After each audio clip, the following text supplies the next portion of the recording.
Where Not it's yet, but I like will turn it on. 120 is It was considered tried. cool. Okay. I think. And go live. All right, let's call the meeting to order. We'll start with the pledge.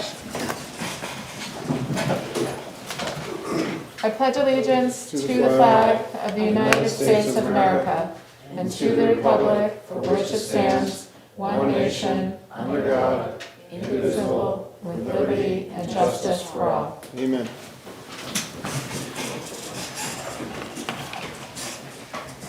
All right, we are going to start with the consent agenda.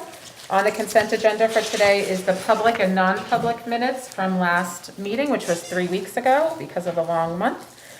Building permits, the Eversource abatement, the first issue of the tax warrant for the year, and the property tax agreement that we made with a resident at the last meeting. Can I have a motion to pass the consent agenda? Motion. Is that a second? Second. Okay. And I don't think we have John yet, so just the three of us will vote. I'm an aye. Any Aye. Aye. thoughts? Aye. So sign that. Pass it down. And we have to sign this blue thing too? Yes, there's two There's a items couple within the spots packet in that you there. need to sign.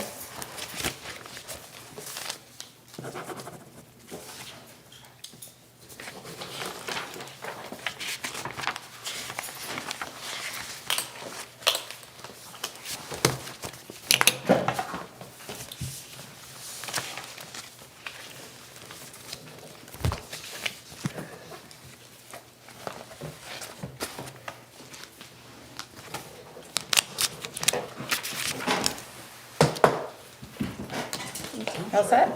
All right. Looks like we had 10 and a half hours of overtime for PD, 2 for fire, 0 for highway. And we've got the payroll register here. Is that these are the direct deposits here, I think. Are those just the regular? Just the regular Regular checks. checks? There's 3, so you get one, he gets one, I get one. I think we need to push start and then it will let John. Oh, before he And then even he'll, thinks? and then he'll sit in the meeting. Okay. Is he in there?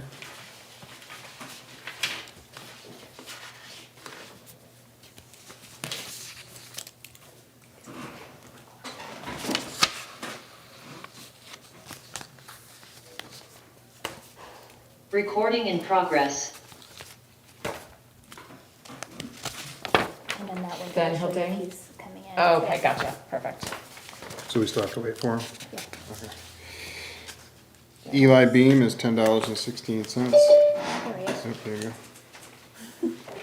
Speaking of the devil?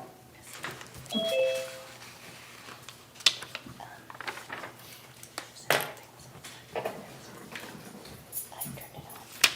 Is he all set? Hey, John. I didn't hit record. So he's connecting. I just pushed go live. Oh, he's sitting. John, are you connected with us? Yep, I can hear you guys. Hi. I think we need a motion to allow John Motion. to participate. Motion. Second? Second. All in favor? Aye. Aye. John, I'm assuming you're an aye to participate remotely? I think I abstained. Oh, okay. Yeah, he's the Duly noted. victim coming into it, so. All right, We, so we're just doing the checks We're right now. just doing John. checks. Okay. Eli Beam, $10.16. Jillian Benedict's is $400.63. Matthew Bergeron's $346.53. Charles Fitzgerald is $145.45. Maria Folsom is $27.70. Timothy Lindeman is $117.74. Kerry Mason is $195.11. Michael O'Brien is $32.32. James Saltzman is $1,236.18. Payroll check registers total 251182. Then we have direct deposits.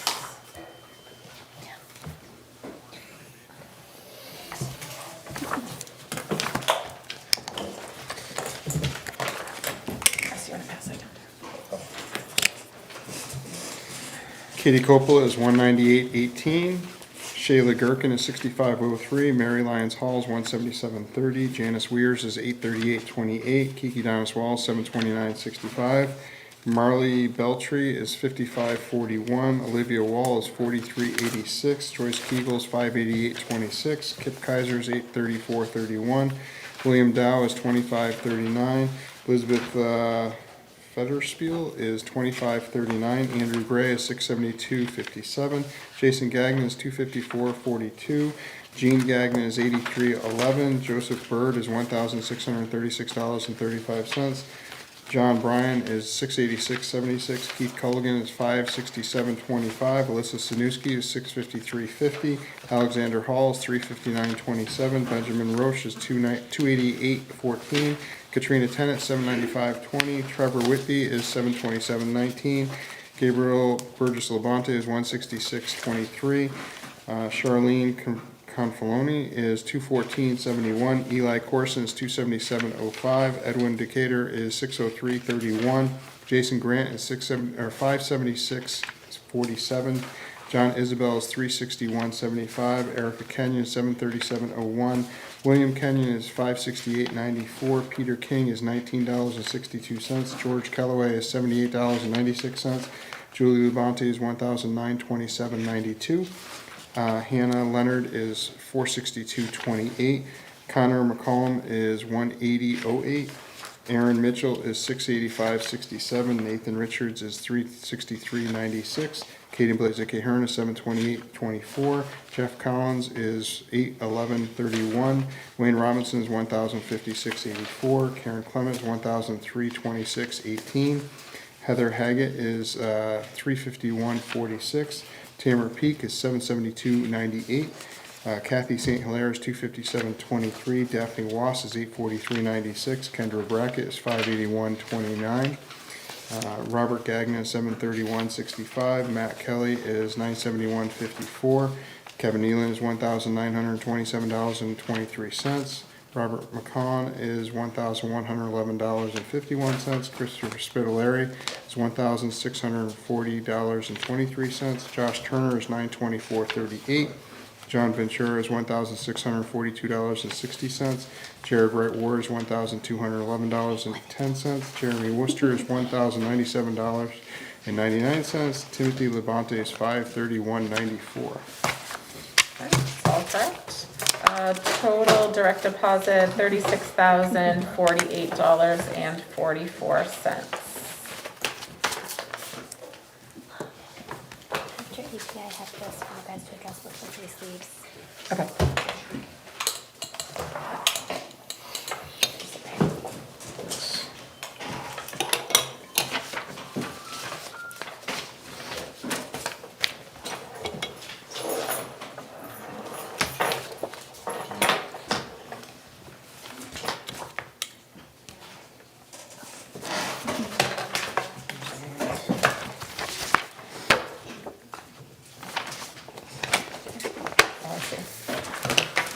All right, AP checks. Comcast is $452.50. E&J Auto Parts is $209.59. Evident Inc. is $38 even. Health Trust Inc. $27,599.79. Kimball Midwest is $87.98. Ralph Mahoney & Sons is $51.41. Medical Business Services $977.74. New Hampshire Tax Collectors Association is $40. Rockingham County Registry $6.58. Seacoast Business Machines is $223.11. TMDE Calibration Labs is $52.50. UniFirst Corp is $61. Valak is $211.45. WB Mason is $245.71. Total AP, $30,257.36.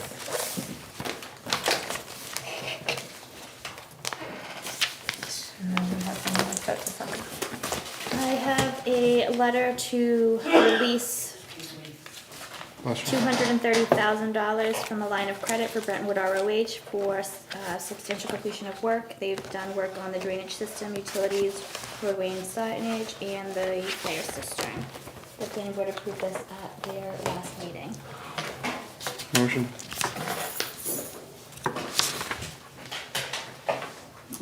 for the cluster subdivision on South Road for Tiny Lane. So this is just what's left, or? It leaves a balance of 391,000, so it's just releasing a portion of the funds. Gotcha. Okay. Should I sign for it too, since he's not here? Yes. It looks like just Joyce needs to sign that. Yeah, I made the motion. Second? All in favor? I'm an aye. John? Aye. Bob? Aye. Russ? Aye. Just want that back, or? Nope, Joyce will sign that and then take that with you. Here's the register for Joyce. There she goes. Yep, I already signed that earlier. So it just needs to be signed.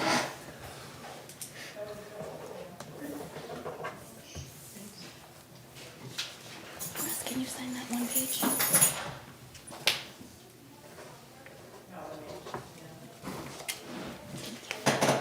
All right, other documents to sign? And then James will Okay, take them off. sure, we can do it first. All right, chief, you're up. You're gonna do a swearing in? Yes, so you just need a motion to sign that as a full-time employee. and then You ready to go get Daphne? You get Daphne first? All She's right. just right there. She knows. So the motion is in front of the board. Should I read it out? No, Daphne will read it to him and Oh, then. Daphne, okay. Do we need a motion So to? you just wanna make a motion to swear him in as a full-time Okay. police officer? Okay. So I'll take a motion to sign in Officer Saltzman as a full-time officer of the Brentwood PD. Motion. And second? Second. All in favor? I'm an aye. John? Aye. Aye. Aye. Okay. You're up.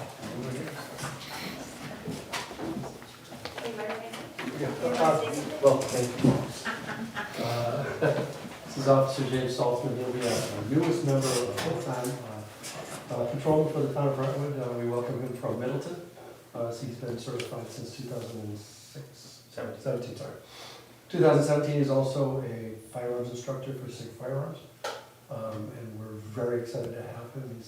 He's been here part-time since last year, under Chief Sawyer at that point, and we welcome him with open arms as a full-time officer.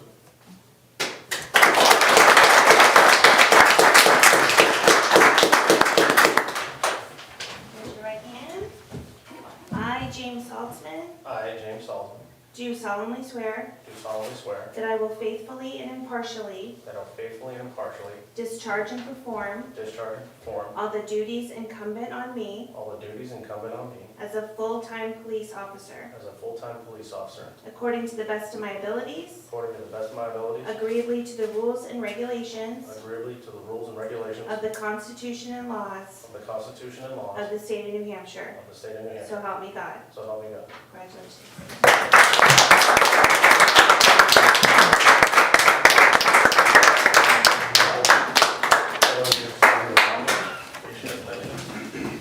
Welcome aboard. Thank you.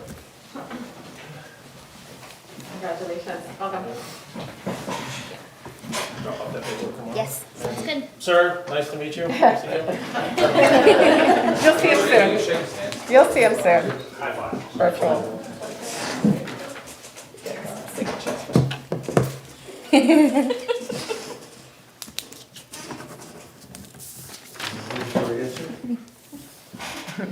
I guess I don't take good pictures. Thank you. Yes, thank you. Thank you, Joyce.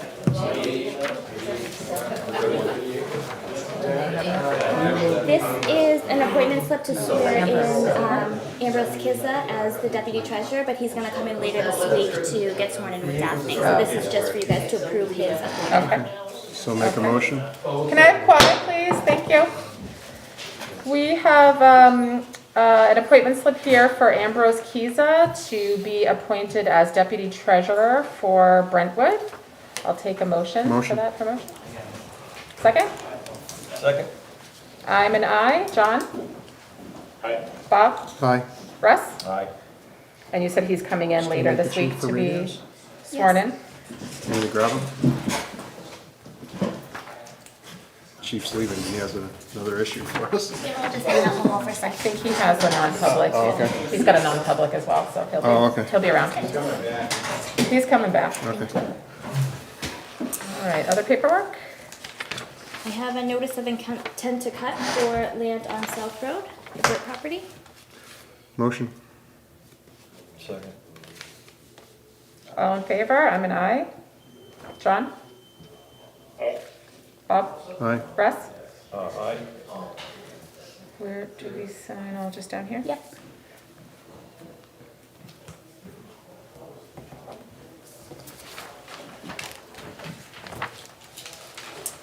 This is an abatement for the county, so they have a portion of land that when we transferred from, when we did the valuation merge from Patriot to BMSI, it changed one of their land use codes.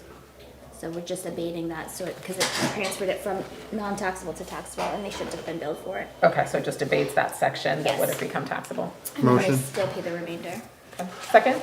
Second. All in favor? I'm an aye. John? Aye. Bob? Aye. Russ? Aye.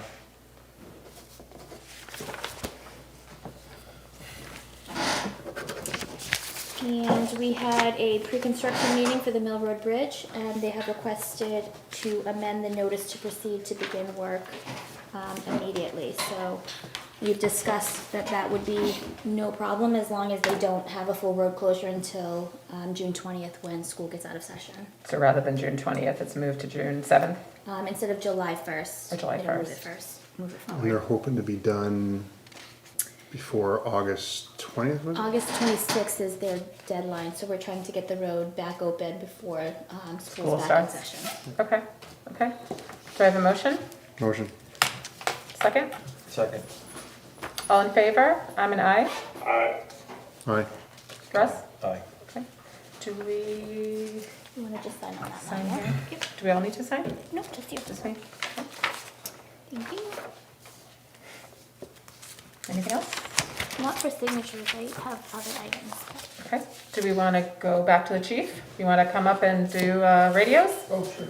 Heard we have radios, the sequel. The sequel, The yes. sequel. Well, we probably should give some background to what happened with the tree, right, or the pole, We can talk about that as well, yeah. because that's probably what facilitated all this having to be done now. Okay, I came to you last meeting, I believe, and you graciously granted me the ability to purchase 3 cruiser radios, as we had discussed, with problems with our radios. And consequently, since that last meeting, my radio in my cruiser has completely died. So, Of course. opportune time. Unfortunately, when we went to order those radios, we found out that they were 6 to 12 months out. We did not expect that. Given that they are so You far. found out that they were what? I'm sorry, Chief. I'm sorry, 6 to 12 months out, John.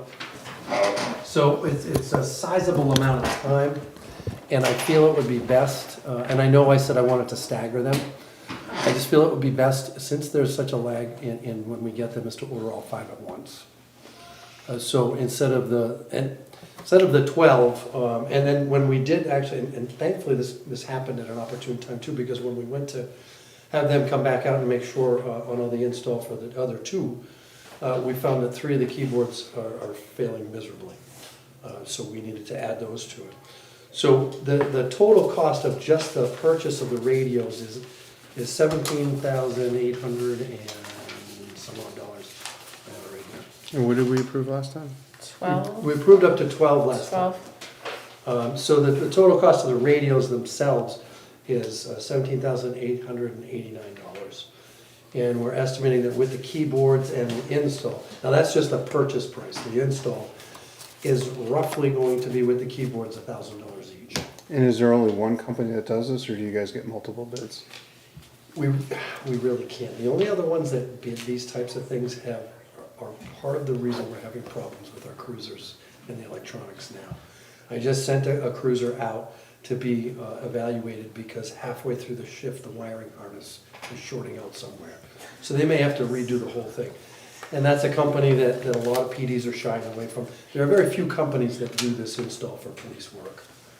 The company that will purchase them from us is two-way communications, they're the best in the area. I have dealt with Ossipee Mountain, I've dealt with Adamson down in Mass, and they just don't even hold a candle. As well as the install is Nevo, which is closely associated with that company. So Nevo would do the install, and they've given us that quote. So at the end of the day, I'm asking for the 18 plus approximately 5 on that, so it would be a total of 23 for all 5 radios with install with 3 new keyboards. 23,000. Yes. Minus, is that in addition to the 12? Or Nope, that's the total. In total, All so 5. 11 additional from what we Yeah. already approved. Yes, And how many radios in total is that? that'll be 5 total. 5 total. Yes. What fund were we taking this out of, Karen? This is out of the, I'm sorry, you said the Karen. No, That's- not Karen. That's coming out of the special detail fund. And we have the money in there? Yeah, I had plenty in it last time. And the original plan had been to do a couple now, the rest next year. I was But by the gonna try time these all come in, it's gonna be next year anyways. Exactly, I was gonna try to stagger them, but it just doesn't make any Yeah. sense at this point. Okay. What's the lifespan on these? I'm sorry? Lifespan.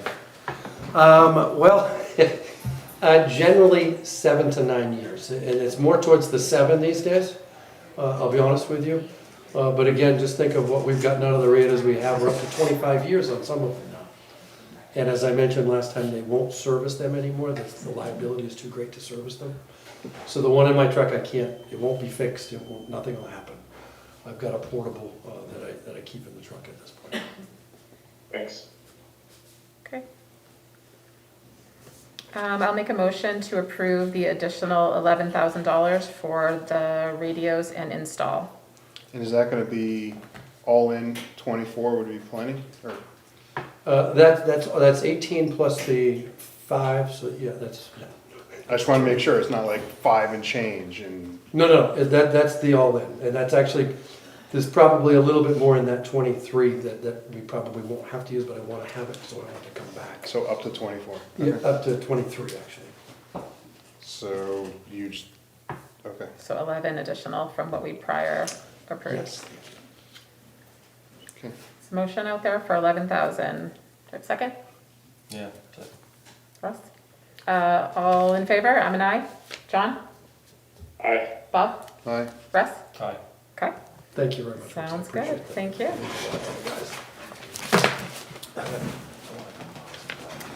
Did we want to do a report out about the electrical accident that happened at the town hall? Just let me know what works for you. I don't know if you want the chief to weigh in or if, Because it affected his stuff too, right?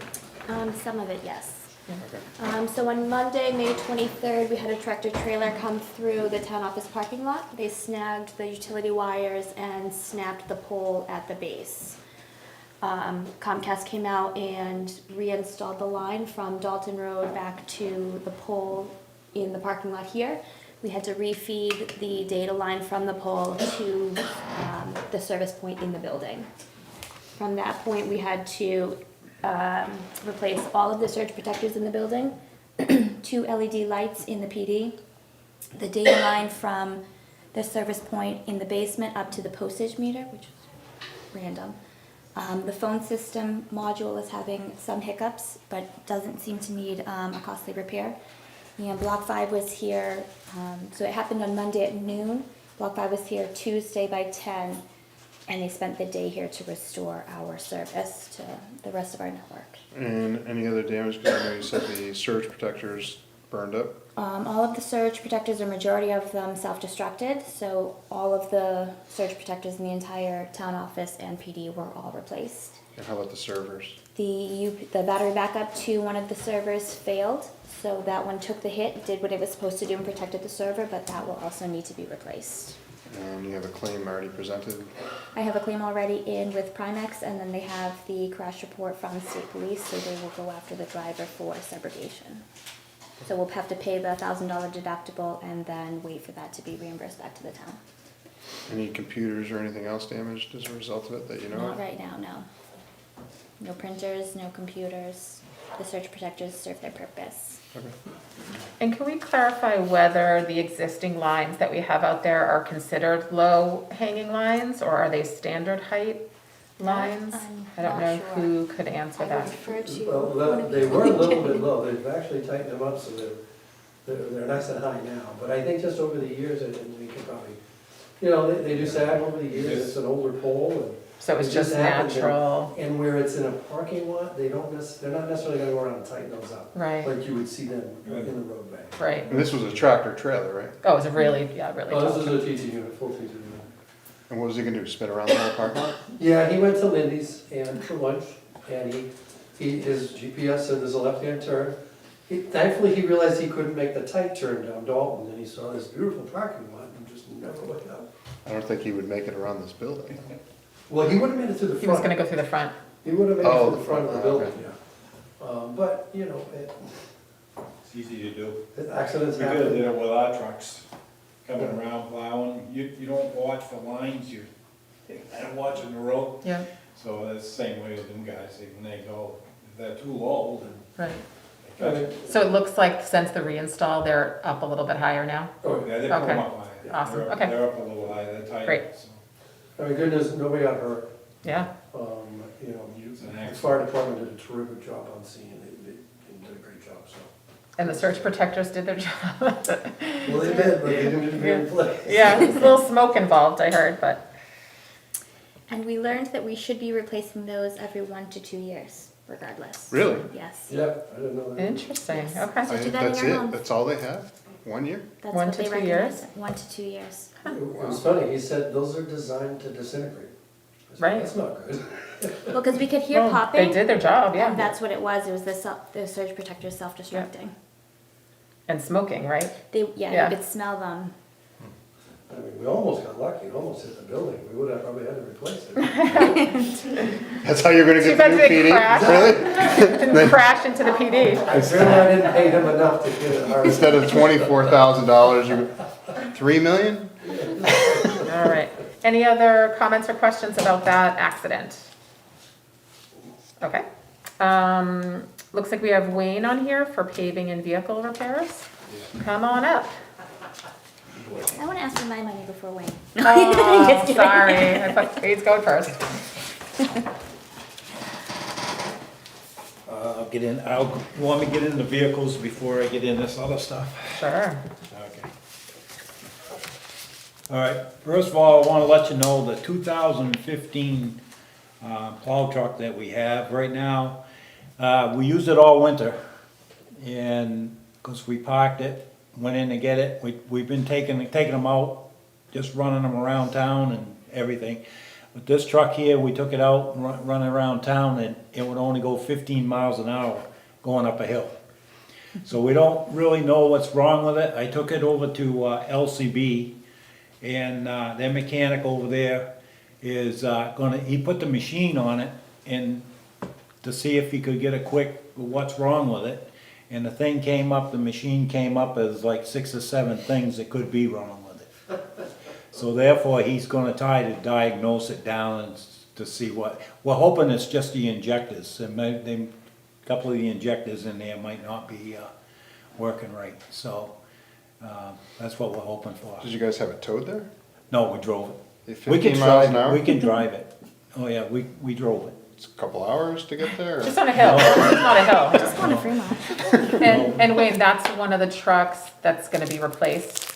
No, Or no, that's not the one that's a being newer replaced? truck. Oh, it's the That's newer of the one, newer- okay, it's the 2 older ones that are Yeah. being, okay. So the one that, the 2006 truck, that's the one that, this winter when we put the body up, it disintegrated the body and the body can't be fixed. So, we've been looking around at what we're gonna do. I got a price on putting a new body on that truck with the sander in it. It was $52,000. I said, oh my God. But the truck, with the age of that truck, we don't wanna put that much kind of money in it. I mean, it runs okay. It runs okay. It is rusting underneath and everything.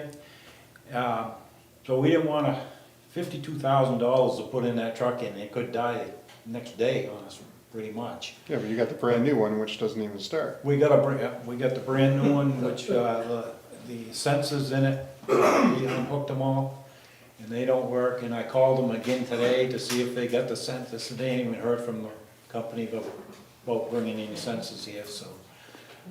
But the truck is running, the truck is going, still going. We haven't had any trouble with it all winter, so we'll just keep going with that one. The 2006, now, we got the body in there, was going through it yesterday, and there's two spring leaves broken on one side, and then the other side, there's one leaf broken on that. So therefore, if we do anything with that truck, I gotta fix the springs on it. We're not supposed to drive it now until we get the springs fixed. But, I mean, the springs have got age on them. They're getting to the point where you can't just let it go. And we'll have to replace the whole spring, because the other ones are just gonna break. They get so much age on them that They're brittle. They're brittle, they're all brittle. And what's that 2006 truck used for? You said sanding? Well, yeah, plowing and Plowing sanding. and sanding. That's one of our main trucks. Yeah. So that's what I'm trying to, we need 4 trucks, okay? I also, today I tried to get a price on a new 6-wheel dump truck. It's $131,000, that's without the body or without any plows. So that truck, and it's a, what kind of truck was that? Everstar. Something like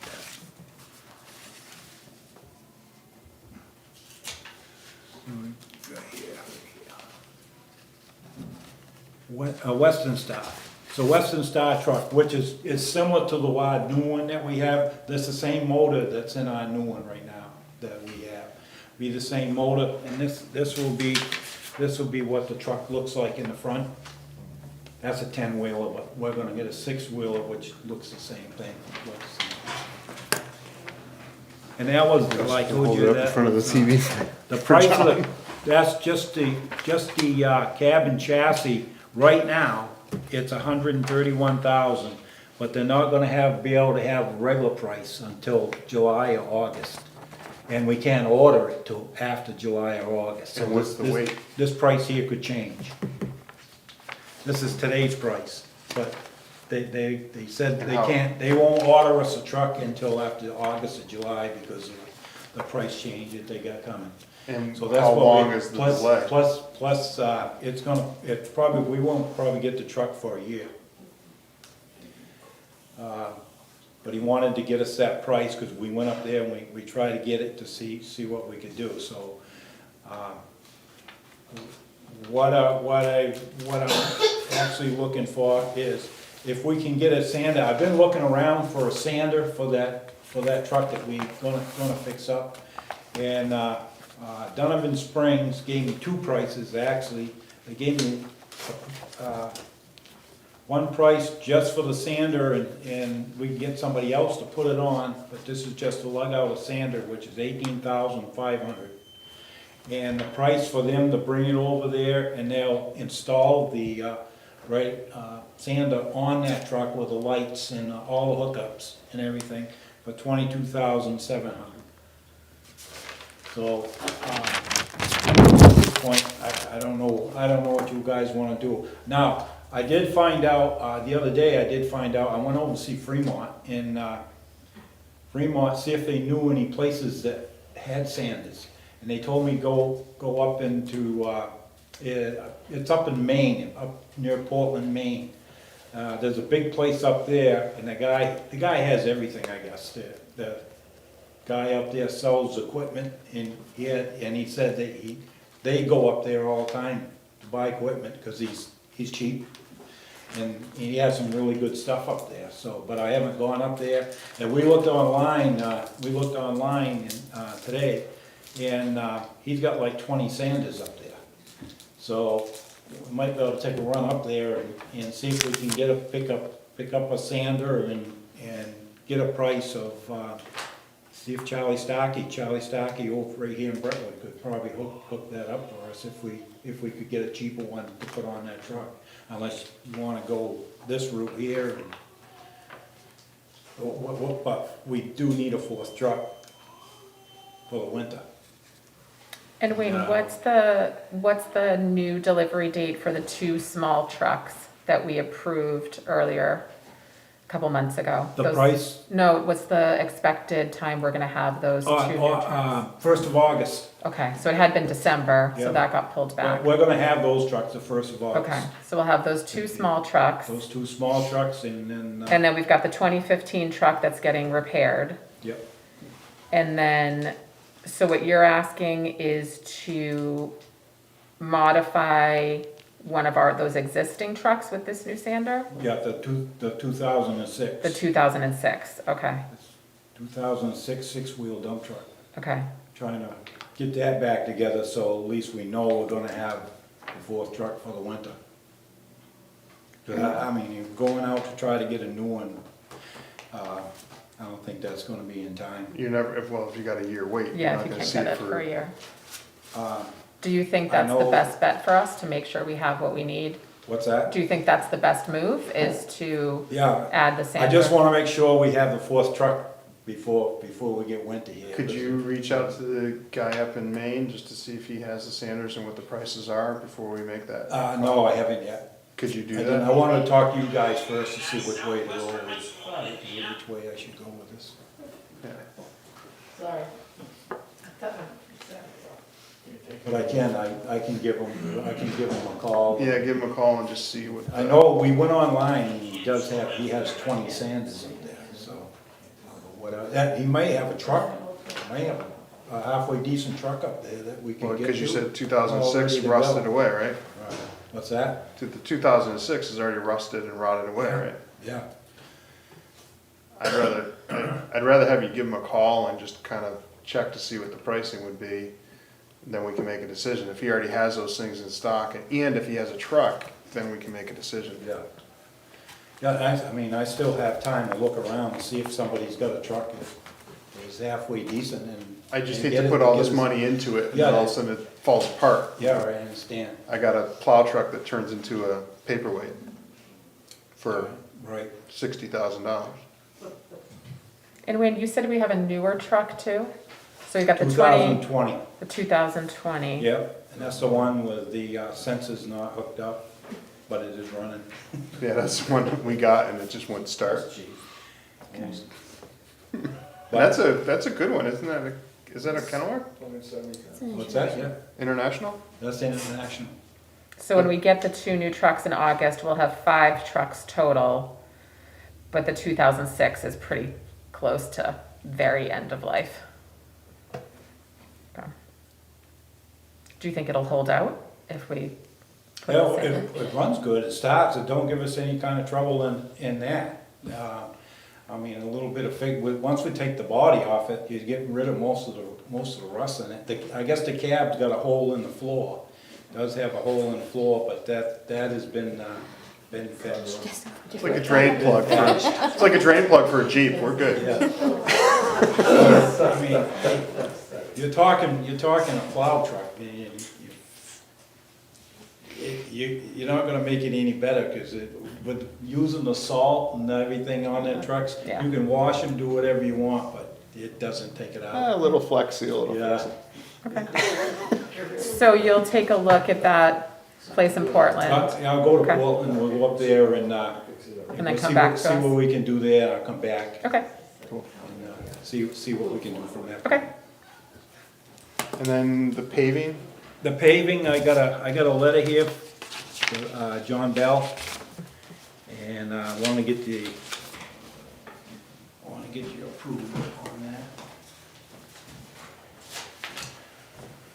that. That's a letter, John, These are the roads that you had previously yeah. discussed, But right? he just wants to get everybody's approval before we go ahead and, that's what it is. So for Scrabble, Crawley Falls, South Road.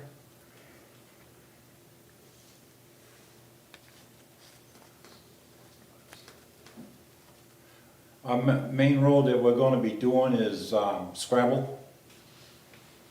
We got Scrabble Road, we got the shot there off, like, Cross Road that we're gonna, and I got three small areas that I wanna do is one on South Road where the trees came down and it burnt. Yep. We wanna overlay that, and, we got 2 other ones over there on South Road that, we're gonna overlay. Now, told me that, Scrabble Road is gonna cost us just about 300,000, so that leaves me 50,000 to do the rest of that. And this is basically just saying that they're keeping their prices the same from our prior contract with them? Right. I'll make a motion to approve it. It's within the budget that we approved already at town meeting, so. That was 300K that we approved, right? Or was it 350? I got 350,000. 350? We did 350, 350, yeah. okay. To do that, Yeah, so Okay. you have enough in there to do this, right? right, 350,000, and, we're gonna do the, rec hall too, but there's money, That was encumbered. they're gonna have for that, so. Okay, so we have a We're all motion? set. We should be all set. for Okay, those. I'll second that motion. You got that? All in favor? Yeah. I'm an aye. John? Aye. Bob? Aye. Russ? Aye. Okay.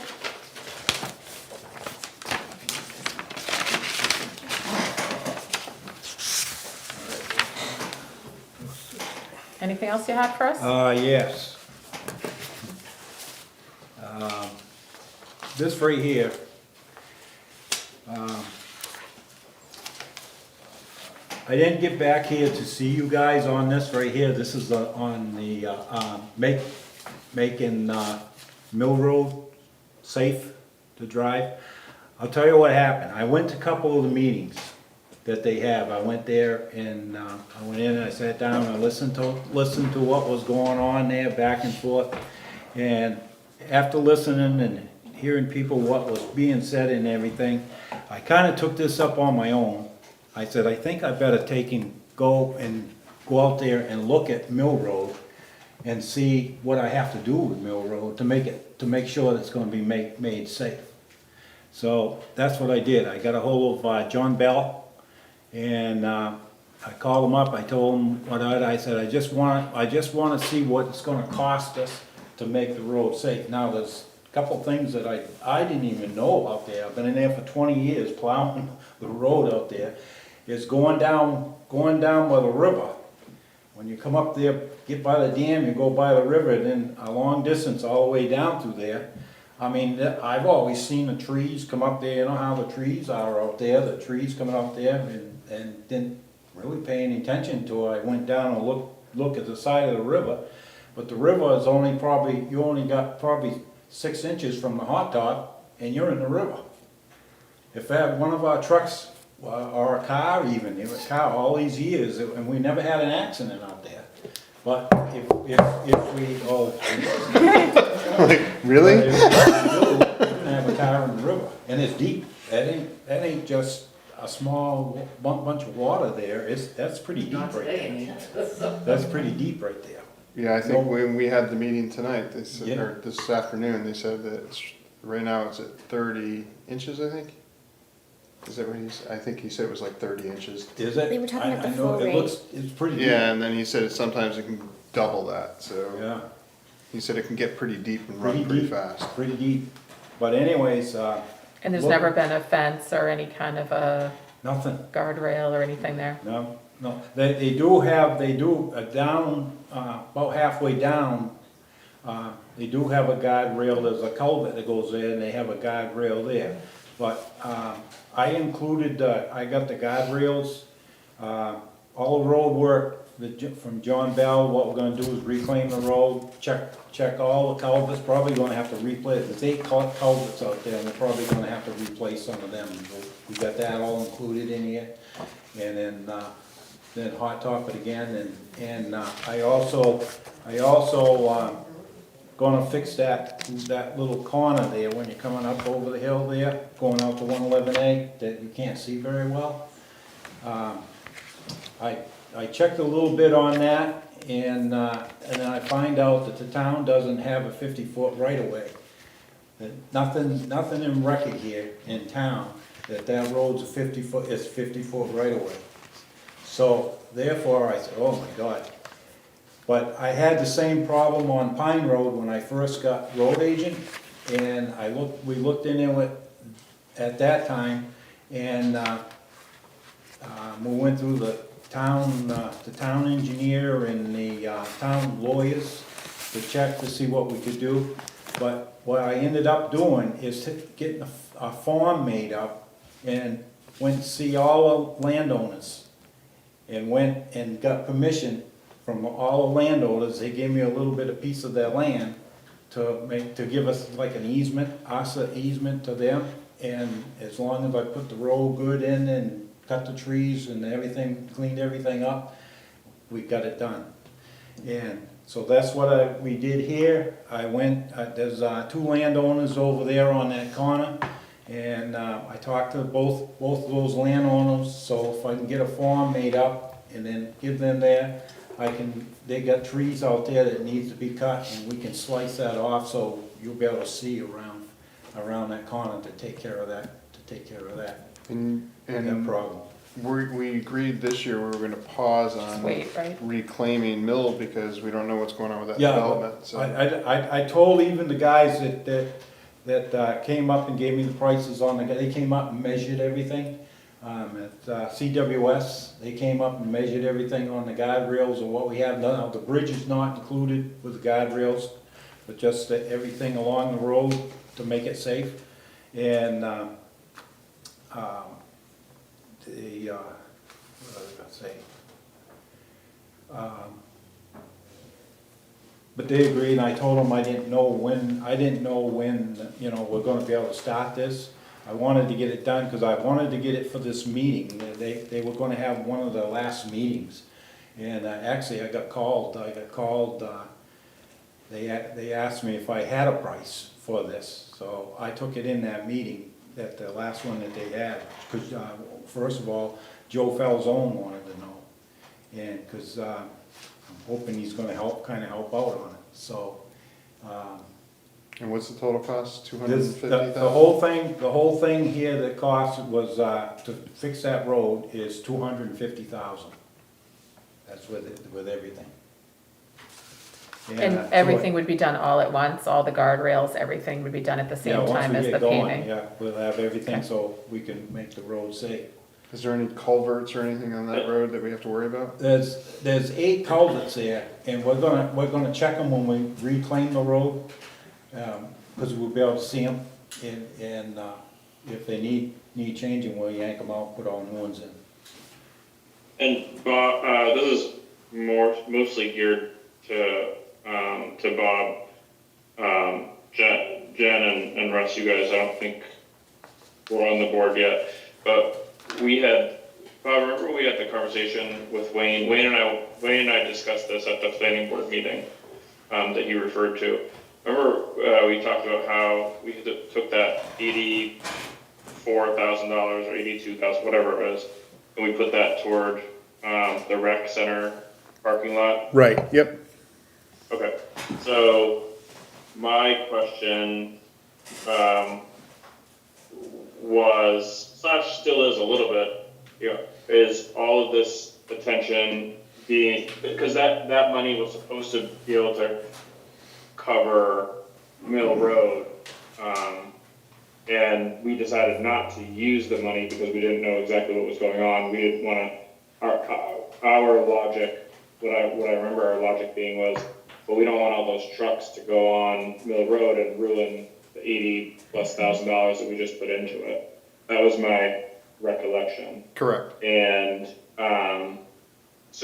but my understanding was that $80-something thousand, that was going to cover the Mill Road project, getting Mill Road back up to spec pre the potential new development going in.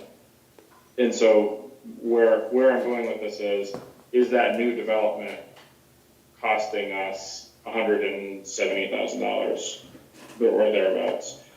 And I mean, I'm not super clear on the answer still, but I guess that was kind of one of my biggest concerns, because that's a nice chunk of change for the taxpayers to be putting up in order for this development to go in. Is that a redesign? Because you said you went out and looked at, Sounds like it's new, I some think new things. you're changing how the road is sitting, is that what you're doing? By making it safer, is that what you're doing? Adding more guardrails? No, the road is gonna be the same. You mean up at the end by 111A coming around that corner?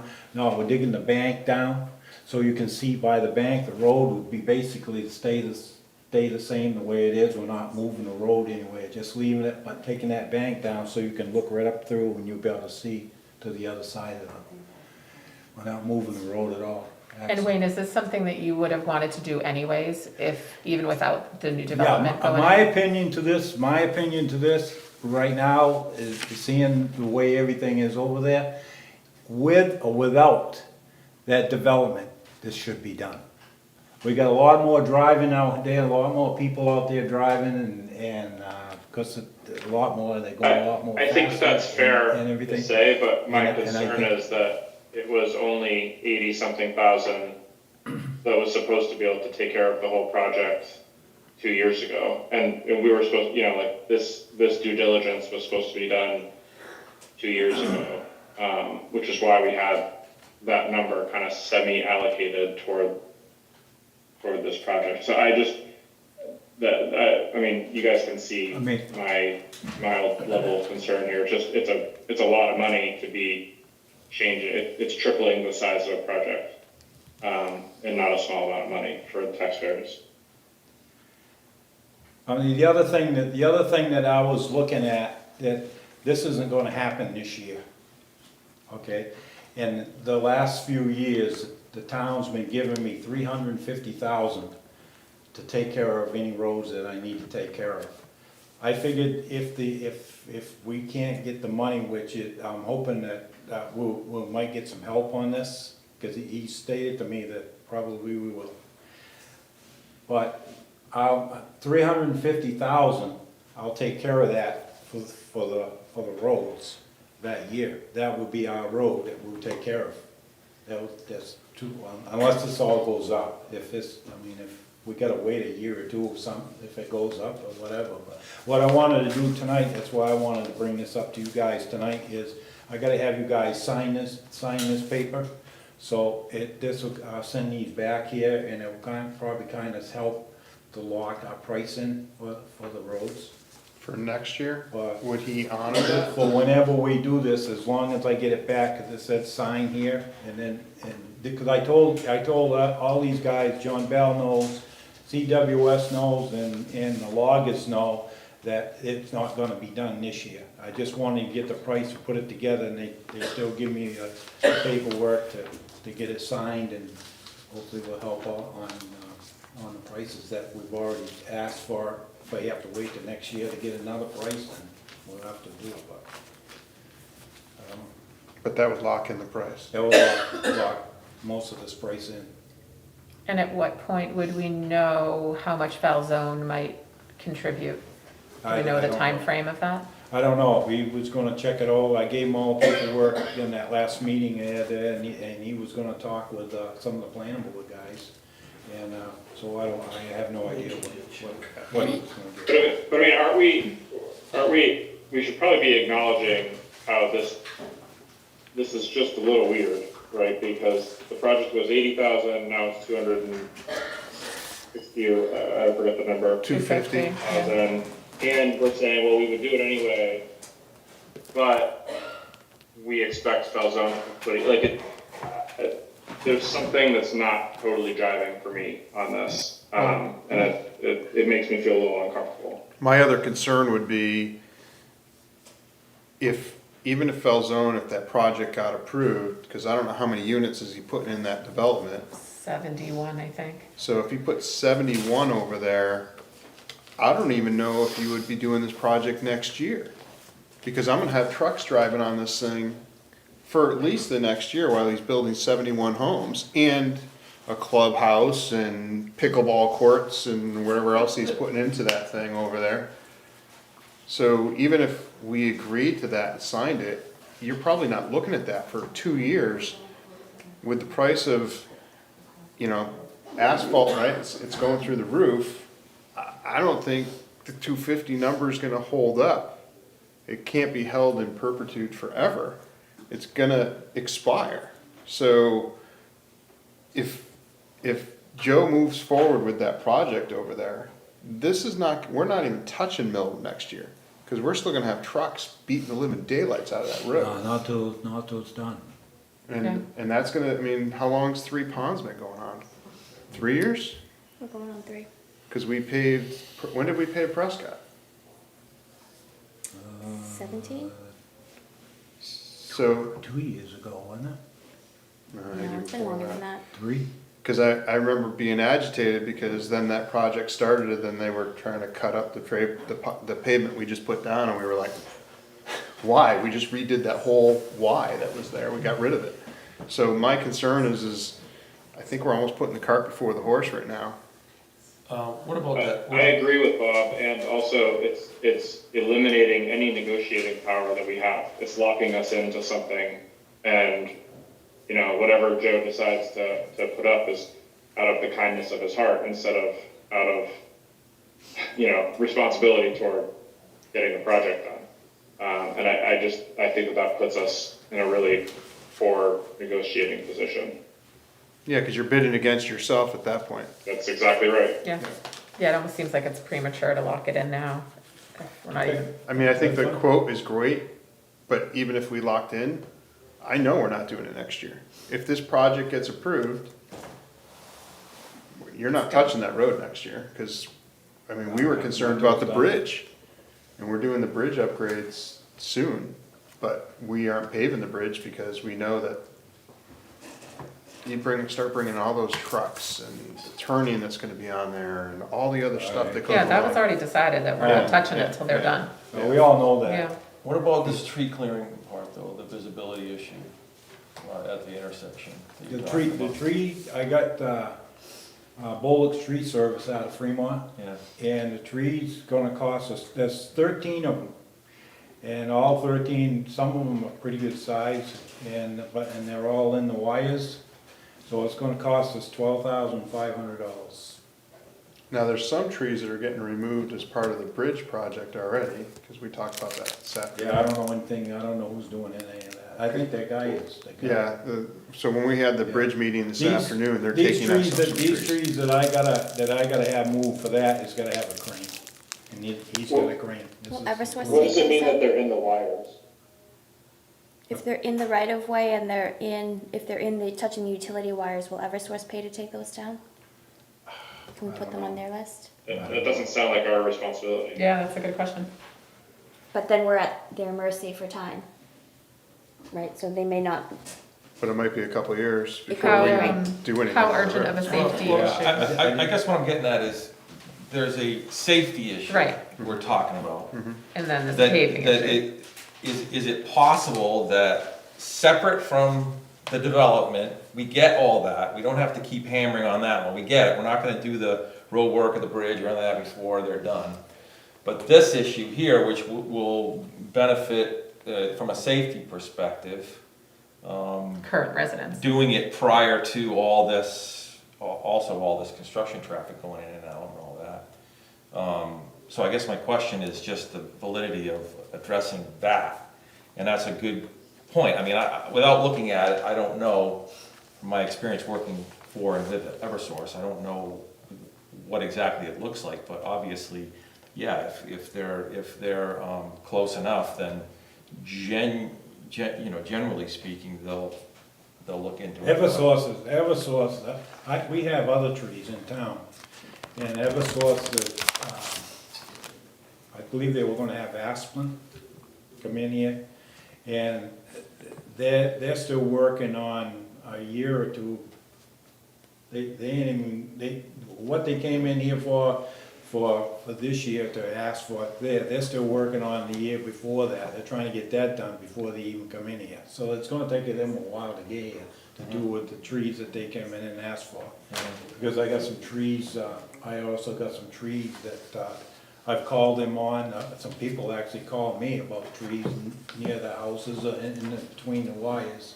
And they wanna know if the town is responsible to take them down because they're in the right of way, but Eversource already signed off on them and gonna take them down, but they gotta wait. Do we have an Eversource contact that I can reach out to them. Do you know the name of that person off the top of your head, or is it? I think it was John Green. Yeah, I think so. Because is that the person that's works on the trees specifically, or is that their sort of like community outreach person? He's our community outreach person. Okay. Yeah, because I hear your point, you wanna get the work done and then they're gonna wait, but I think they should at least be asked about that and understand that it's a safety issue we're trying to address. Because it just seems like it makes sense to me to address this visibility issue, this safety issue at that intersection, if we can address it separately. I mean, some of this work out there, if we can come up with the money, like the guardrails, those trees, we could take those down. If they make an agreement, they make the agreement for the development. Whenever they get that done, and he's offering, he's gonna give us a good amount of money. We could go ahead and put those rails in. We could do that anytime. They don't need the road hot top to do that. Actually, it's better to do it without the hot top, putting those rails in, because they're not gonna mark them up, putting the rails in on the new hot top, by the new hot top. As long as they have enough bank to put them there, that. What's the cost of the, The rails, yeah, $44,000. and So then, that's some of the additional costs, John. It's the 12,000 for the trees, the 44,000 for the guardrails. It sounds like there's even. Yeah, I mean, I'm not so much worried about the trees, like, I tend to agree with Russ, like, if it's a safety issue, it's a safety issue, but $45,000 for guardrails, I don't know, it sounds like we're just kinda looking at spending a whole lot of money over there. And I'm not sure that it would be getting any of this attention if Falzone wasn't there. So it's got me concerned. Anyway, not to beat that dead horse. I agree with Russ on the trees. do you need to get the easements from the abutters before that? Yeah. So we'd have to go Once we to get a legal form, counsel I can- first before we they even sign can, it and, so we'd have to get permission from legal to draw up the form, and then you have to get the property owner's permission before we can even do anything anyway. It's only two, Two? only two. So it sounds like the board is in agreement to hold off on sort of the signing of the big contract for the whole hot top and everything. But considering the safety implications for the town of the guardrails and the trees, those are the two kind of standalone safety projects, in your opinion, the guardrails and the trees? Yeah, but I mean, I don't have the money to do that. You have to go next year, I guess, and ask for the money to do that if you wanna do it ahead of time. Yeah, and I would say preliminarily, I'd like for Karen to reach out to legal to see what forms we did before on Pine. See if you can get it for those two people, and then Wayne can approach those abutters. We would need to have new forms drafted. When they went through that process on Pine Road, the town was using Donahue, Tucker, and Sandella, and now we're with Mahoney, right? Mitchell Municipal Group. So Okay. they'd have to start from scratch. I'm sure they have templates, just the same. So I would like for Karen to reach out to legal counsel first to start that process, because we're still gonna need to get the property owners. If we can't do it till next year's town meeting, we're not gonna be talking about this until the fall anyway, so. Well, and I mean, maybe we can go to Falzone with those current safety issues, if we're looking for a contribution from them in the near term, because the paving's gonna be further out. And if you get permission from those property owners, then it makes the process smoother. What's the process with this, having the developer contribute money, or who's the point of contact to? So I believe that would be one of the conditions through the planning board process. So anything that is on those road upgrades, anything that would be directly attributed to this project, that is only being done because of this project, we can charge back to Falzone. But just the paving of the road in itself wouldn't qualify for that expense. That's a regular routine town expense. But adding guardrails for increased traffic and those kinds of things, Hmm. we can attribute that to this project specifically. And that's what I was referring to, up to the, whatever the difference between what we had, the 84, to what it is now, to 260 or whatever it is. Okay, so maybe going back to the planning board with at least those two safety numbers so that they're aware. Is the planning board aware of this? That you said you did talk to the planning board about the evaluation that you Well, did? some of them on the planning board thought that was okay, but, I mean, they didn't come around and tell me that night, they didn't tell me. But, I talked to a couple of them, and they looked at it, and they thought it was a pretty good deal. What they said after I left, I don't know if Falzone went in and told them, because he actually was the one that wanted it for that night. So we could talk to the planning board, so. Sounds like we maybe need to have a follow-up conversation with the planning board about where that's gonna go next. Okay. So I'm getting the sense probably no action Pause, tonight yeah. on any of this. Okay. Yeah, the only thing I would like is for Karen to, and I'll make a motion that Karen reaches out to legal counsel to address those two abutters. Mhm. We have to move that process, and that takes forever. Yeah. So I'm fine with making a motion for Karen to reach out to legal on that. Yep, that's fine. I'll second that. All in favor? Aye. I'm an aye, Russ is an aye, Aye. John, Alright, Bob's an aye. Okay. Can you All stop I by got. tomorrow so I can get that information? What's that? Can you stop by tomorrow so I can get that, because I'll need Yeah. parcel IDs and acreage and all Yeah. that. Thanks, Wayne. Thank Okay, you. thank you. Can I swing by sometime? Sure. Yeah, okay. Any days in particular? Okay. It don't matter, I'm usually there. All right, we're gonna go through some notes. One note I wanted to give as a follow-up to our meeting 3 weeks ago.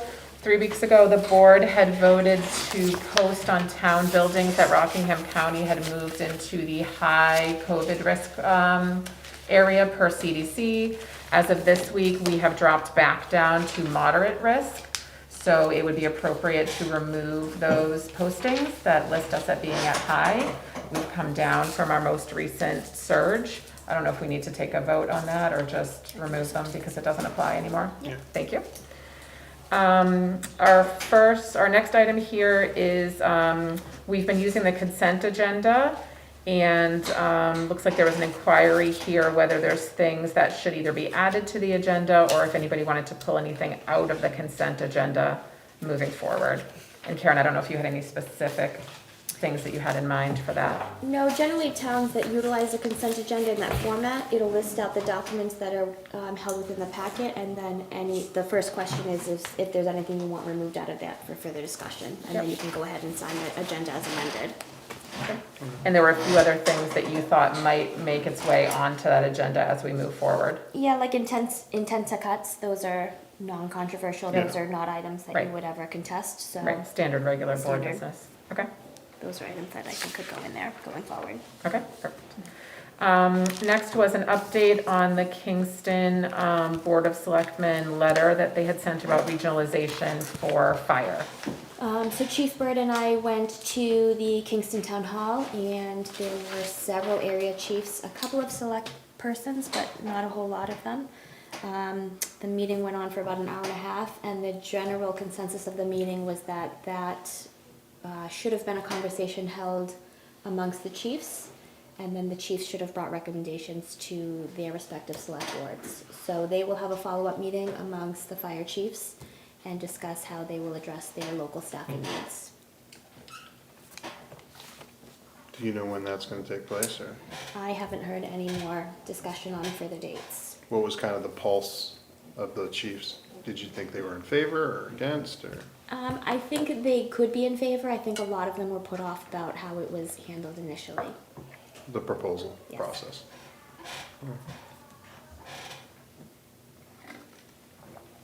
Any other questions about that? So the chief will presumably give us an update Yes, after if the- needed? Yep. Okay. And then there's two requests here for CRF fees. So I have IT-related items. These were in the schedule as part of our 5-year replacement. So the fire department has a switch that failed a year and a half ago, and they've been using a loaner switch from Block 5. So I have a quote to replace that switch. I have quotes to replace the battery backup that failed at the town office and change some of the racking to make sure all of it can fit inside of our server cage. We need to purchase 2 new Wi-Fi access points in order for us to be CJIS compliant, which is the Criminal Justice Information Systems compliance. The PD needs to be on a separate wireless network than the town office. So this would be to create 2 separate Wi-Fi networks entirely. And the big ticket item is VMware licensing, which is to allow the maintenance of our virtual servers and our networks during the business day while we're on without interruption. So the way that they are set up now is they have to wait until office hours so that they avoid town office interruptions. So this would allow them the ability to be able to do those security patches in real time without having to charge us for after hours billing hours.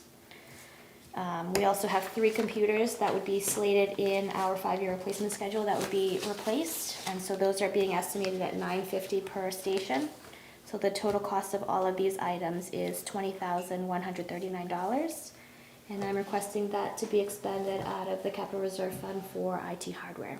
There is about $86,000 in that fund as we sit today.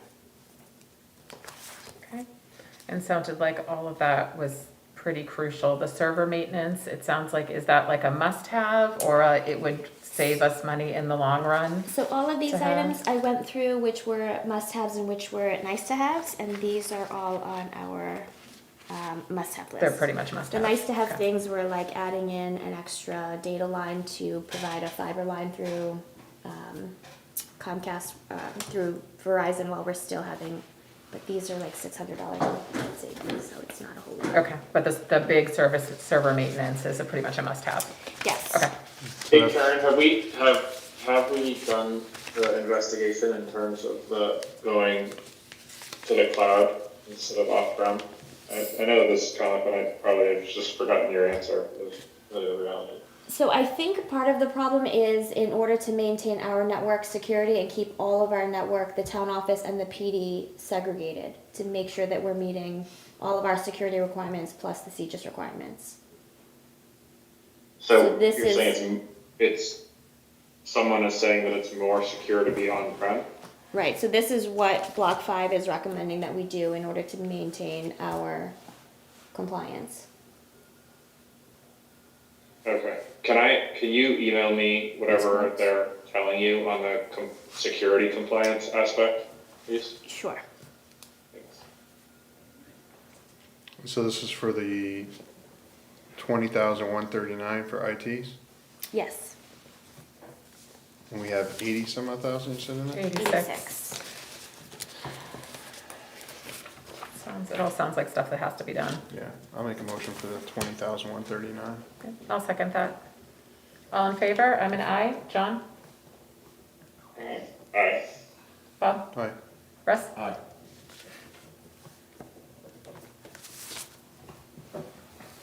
And then there's another one here for guardrails. So we had a pre-construction meeting for Mill Road today, and the current contract has any guardrails along the bridge that need to be replaced as a result of the work are included in the contract. The question is whether or not you want to replace the entire guardrail instead of having it patched with some old and some new. So if you were to replace it in its entirety, it is 190 linear feet of guardrail, 90 feet on one side and 100 feet on the other. And the total cost is $14,750. So that would be a new charge that wasn't included in the current contract. And what are the pluses and minuses of, like, how old is it? Do we think it would be a safety issue to leave the old guardrail there? How old is that guardrail? I don't know, the bridge has been there for, I don't think it's ever been replaced. So it might be really old. 30, 40 years old. I mean, if you're gonna put new into just the bridge, it's gonna look really weird. Yeah, if it's gonna be, If you got if something the other that's- stuff's really old. Yeah. And we have the money in the capital reserve fund for that? So there's 524,000 in there. The contract as it stands today is 424, and so then if you approve this, it'd be 85,250, which will essentially be spent in construction oversight through Stevens Engineering. Okay. So this is just basically an add-on to the existing amount that was already approved? Yes. Okay. So I'll make Seems a reasonable motion. to me if we think it's that old. I'll make a motion for the 14,750 for guardrails. I'll second that. All in favor? I'm an aye. John? Aye. Bob? Aye. Russ? Aye. I'm sorry, I'm gonna ask for more money. She's still going. Okay, impact fees. That's No good. more money. That's why she wanted to go before Wade. So we have been using Leo through Municipal Resource Incorporated to do all of the bank recs, and that's been going well. It's running about $1,500 per month, and so I would like permission to be able to continue that through the end of the year and to request that fund out of the impact fees. That was sort of the automated system that was doing it instead of us doing it. So that's through Manually? an outsourced vendor to take care of that cost. There's 63,000 in the town office impact fee fund account now. And so worst case, it's 1,500 a month, so it'd be 18,000 for the calendar year. We have made some changes based off of things that we've learned through the process over the last few months to try to speed things up. So I'm hoping with moving to the web ledger system and then making those automated changes on our side that this is would be further reduced, but this is sort of the maximum amount I think I would need for the calendar year. And remind us what outsourcing this, what major benefit did that have? Was that just speeding up the timeliness of this, or I don't remember when the initial discussion? It's something that it takes it off of our plates, and so we used to have 3 people in our office, now we have 2, so this was one It allowed function us that to we could- reduce an employee. Right, and so instead of paying someone for 32 hours plus benefits, I could outsource this function and then we can maintain the rest of our balance. And you can, Okay. you can pay for that under the impact fees? Yeah, because it's a new service that we haven't utilized prior.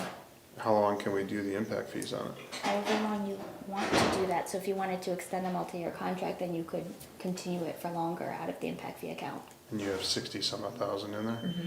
And I know if you don't use it, what's the timeline? If you don't use it in a certain time period, it's gotta go back, right? From the date that it's deposited, you have 6 years to spend it or you lose it and have to return it to the developer.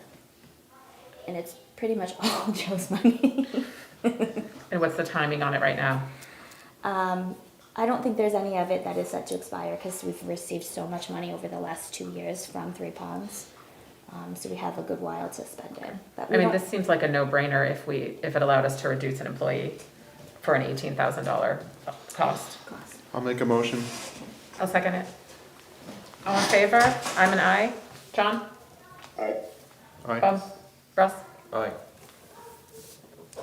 Thank you. I'm done spending money. You're done asking for money? Okay. And looks like a solar update was next?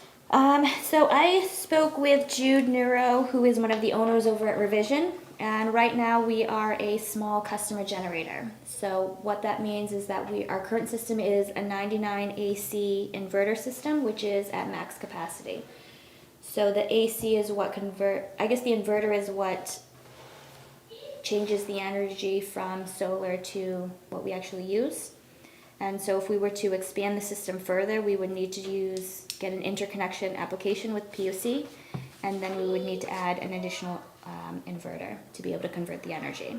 And then we would lose our benefit. We would lose all of our revenue because we I would thought, be considered I a thought the large. state bumped up the small generator number to, it was 1 megawatt and now it's 5 megawatts or something like that. So it allows us to expand that benefit. I asked that because you brought that up the last time, but Jude said that it's still, in order for us to maintain under our current application, that we would lose our revenue stream because we would no longer have the benefits on the distribution side. So like all of our net metering benefits. But wouldn't we gain under the new? This doesn't make sense to me if they bumped up the ceiling, because they quintupled the ceiling, so why wouldn't, I mean, yes, we would lose the small generator, but then we would just move up to a larger generator and gain the benefits from that. I guess it depends how large the school system would be. He said there's no benefit to the town if we're not gonna be able to, he says in that sort of in-between phase, between like 1 to 250, there's no benefit to the town. Okay. And then I guess another factor would be if you're going to do that, you'll have to add the inverters over at the fire station and add the panels at the fire station. So then you'd have to decide how that's going to affect the expansion of putting the PD there. Right, because we're gonna be, You're gonna be putting a new facility there at some point in the next 1 to 5 years. Are we? I don't know, Yeah, I but if didn't that's the know that plan, was- you don't wanna put that the was a done panels deal. there that's, in the that's way. part of the capital improvement, I guess, is the. You don't wanna have to looking at that relocate all the fire station, panels. the police station, Yeah. That's fair. unless So at something else least comes from up. what they had to say, there's no easy way for us to try to solar power the school with our current. And panels at the school is not an option? Not on our inverter, they would have to be all in the same location, is the way I understand it. It's too bad they couldn't use that roof. At the school? Is it I too know. heavy? The roof or the field? The field, I guess they the use field the too, field yeah. sometimes. But if you put them up on stands, Where the kids go to that? Is it possible to have a representative? Come talk Come to to us meeting? maybe? Sure. I just That feel might like be there's a helpful, lot of because I don't questions. understand it enough. It is complicated, it's very complicated. Russ, isn't this your field? Well, yeah, I know enough to bring an expert into. you know, nothing Good to move, very good move. 'Cause, yeah, I don't even know what some of these words mean, I'm like, I don't know. I'm looking at 99 AC and 1 to Yeah. 250 and I'm. I don't know. Okay, Alright, I'm just thinking a gerbil on a spinning wheel, that's all I think. I mean, I think the overall discussion point of could we get the school on solar is a great question. It's just, is it feasible? How do we do it? Would there be, risks and benefits to it? And so if they can come, talk to us, that might make the most sense. Is this gonna be a joint meeting with the school board? Did you wanna ask the school board if they wanted to? Or We is can this talk to the just school a- board about it, sure.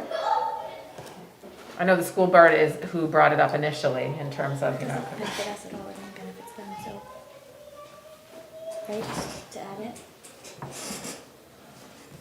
is I- there's no way that it benefits I mean, if it reduced overall school costs for Brentwood, then it reduces taxes for Liability. Brentwood residents. As a whole. Right, Yeah, Swayze would affect Brentwood.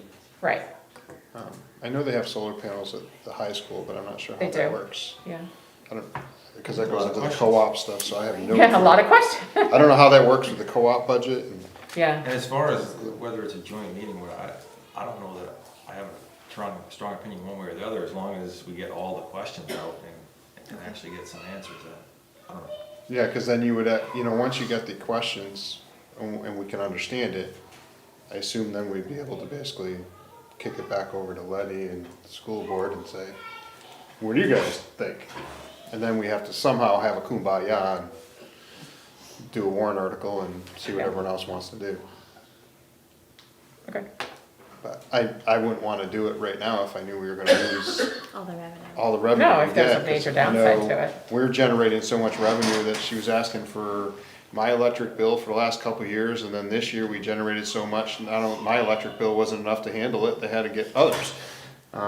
Because fortunately, because we work at the town, we can give our electric bills and they can consider that so we get more revenue. sure. Okay, so maybe we'll kind of table this. Explain that a little more. I'm not understanding your electric bill part in this. I'm We sorry. had generated so much power from there, in order for us to get the full benefit of it,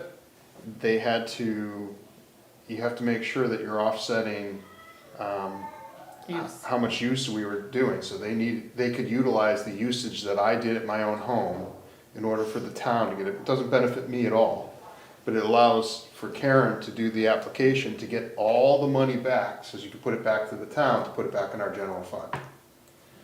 Because I use 'Cause we electricity and I maxed work out. for the town, we maxed out for what we have for the town buildings, for what we could utilize, for what we actually use for So they electricity. can go to the general, it can go to the general. So then they say, hey, I use too much electricity. Use a lot. Yeah. Sorry. So usually she reaches out to me and I say, yeah, here's my electric bill usage for the year. And then, but we had generated so much power last year just off those solar panels. She had asked other members of the board, can you give me your electric bills too? So that way, though that usage, we got more money back. How much money did we get back total, approximately? I want to say it was like $10,000 in revenue last year. So we made $10,000 in revenue just from how much electricity was utilized by our town buildings. And that's huge. I mean, it's $10,000 payment back and we're approving, I mean, we paid what, 17? 17,000, like the total. Yeah, so it costs $7,000, but then once we pay off that loan, which I think is another year, Pretty soon, yeah. we start making $10,000 and up. So it works out, it's a benefit, so. I see your hand, lady. Oh, am I like? Yeah, you can cover Letty some. Bedard, Middle Road. Go ahead, Letty. Speaking as a private citizen, is the school not a town building? It is a town building, but it doesn't fall, because it's part of that co-op school thing, so I'm not sure how that works. We own the building, but they have their own budget and their own governance, basically, that addresses their, So it's not a town building? it's not within the same envelope of our building, so like if, you can't use, Similar It's to different like the budget. library is not technically a town building, they have their own board, their own governance. So you can't use the library bills either for utilities, or you can? So we can, when I submit my net metering report, I use the Grange, the highway shed, the town office, the PD, the fire station. And then whatever energy is generated in surplus of what we used, we have to show that we had a purpose for it. So on the net metering report, we're allowed to add select board members or residents on there, show their usage, so that it shows that we are absorbing that and we can sell that back to the grid. Okay. Otherwise, we have to pay it back. Does that change when we own the system? That I'm not sure. I'd have to look into that. I know there's a contract that's in there. I- So, I wish Rob Wolfchuck was here, cause he did that whole baby, that was his pet project. Bill? As I recall, because I was here at the beginning when we started this project, we approached the school. They told us that they had to go through the SAU, and the SAU rejected our proposal to include the school, and we initially put in all the solar panels. And I don't know that anything's changed since that time. The board has. But the board has changed, so maybe the board would be more approachable to saying, hey, look, we don't care what the SAU says, although the SAU kind of governs some of the things that you do at the school, or has that all changed now? The school board governs the school. So it sounds like this is really, like at this point, it's more of a school issue than a town issue. Yeah. Yeah. Because what you're telling me is that the current town grid does not really have the ability to make an immediate change that would benefit the school. So if we're gonna do something solar at the school, it probably needs to sort of be done through the school and maybe coordinated with the SAU. I believe so, Does that because our sound like the inverter case? has no capacity to add to it. So And we the need to SAU purchase another inverter plus new panels and add that onto our let me just system. gonna be say that changing I know- management structure next year I know anyway. the last couple of years, the Swayze has begun to draw back from the SAU and say, hey, look, because they used to do food service for you guys, they used to coordinate up most of your, they Maintenance. used to charge you for the things, the services that they provide. And I know Swayze started to pull back from that a couple of years ago, and said, well, we think we can do it cheaper, we think we can do it better. So this might be an opportunity for Swayze to say, hey, look, we can save a lot of money by tying into the solar panel. But I'm not sure that the town's gonna benefit if you did that. Well, and I know there's superintendent changes coming up, because that was just in Seacoast. I know that's all changing next year, so there's a lot of stuff that they're gonna be dealing with on the school board that's out of our purview. Good job. Okay, so this sounds like we probably either need to table this, or we need to decide whether revision needs to come talk to us, to the school board, to us jointly. What do we think is the next best step forward here? on this issue? For me, I would recommend that we table it and let the school board reach out to Revision if they want to get a proposal to see what they can do, because it's a separate system. And I know those power bills are paid through the SAU. We don't, who pays the electric bills for you guys? Brentwood School Board. So it It's out goes of their through their budget. board, not through ours, so. Yeah, so it sounds like it probably needs to go back, and I think the issue, if I understand correctly, the issue is the school doesn't have the room to put the panels in, which was why they were asking the town, is there any way for us to use town panels for the school? So we may just be at an impasse in the end, but. I still see a benefit of us doing this jointly because. Yeah, I do too. You know, just the logistics of what we can and can't do over there, this is gonna come up again. Yeah, I'm I mean, I sure. appreciate that we think it's, you know, mostly gonna end up in the decision maker of, you know, the school, but I still think we don't understand enough, and it would benefit us greatly to have somebody here to be able to pepper with questions. So, that's my thought. Okay. I mean, maybe alternatively, we just have them come talk to us about our unit, and then the school has their discussions. I'm not sure I see that it needs to be joint at this That's fine. point. Yeah, I think I would like to understand more Yeah, the whole net metering thing, Yep. and I usually kind of chuckle when Karen reaches out to me and says, hey, you got your electric bill? yeah, so let's have them come and talk to us about our unit, especially given that we're about to be the owners of it before too long, right? We think a year, one more year? I think that would make sense, and then the school can have their own discussions, and we can sort of reconvene in the future if needed. Yeah, we Okay. need to probably understand too, like, how much money, once we do pay it off, does that revenue go away, or how does that work? 'Cause Right, then we might be better off. Yeah, we need saying to at that understand what's point- coming next and Yeah. how that might impact these Because decisions. if we're not gonna get money in 2 years, well, is it better for me to say, all right, next year, can we put in this large generator? Right, I think the way that I understand it is we pay Revision a reduced rate for the supply portion, and once we own the panels, we no longer have to pay them. So we'll still get the revenue from PSNH, but the additional savings will come from not having to Cost. pay that utility bill to Revision, which is like $16,000. So that's how you recoup. just cost the rest. savings. Okay, so we'll have them come to one of our future meetings, hopefully, and just talk to us about that. Yep. Okay, perfect. I need a quick break. Okay, sure. And I just wanna make sure it's not raining, because I still have the top off my hair. Doesn't look like it. I don't know if it's pollen or It's gonna what, be all I keep yellow looking when out the they're windows and I'm like, that's all right, you drive and the pollen just goes. Ugh. Did we do all these already? You can see exactly where you're sitting. And I get behind the chief and he goes really Right. fast and it Yes. cleans out the car even quicker. I just have one quick update on the highway shed. Okay. And then we'll go to non-public. And then all we have left is non-public. Yes. See if there's public comment. Yeah, I don't understand the whole solar thing, it just perplexes me. I don't either. I think it would be good for us to have a better understanding of our own system. I want to say the school was reached out to at the beginning, because Jane was on that committee. It was I Jane think Byrne, there Rob was, Wolchuk, and I want to say it But was it Emily sounds like there may Schmalzer. not have been enough energy for the school. Like, that size grid wouldn't have worked for the It school wouldn't have anyway. worked to include them, but I don't know, Jude was adamant that 100 AC, or this is max capacity.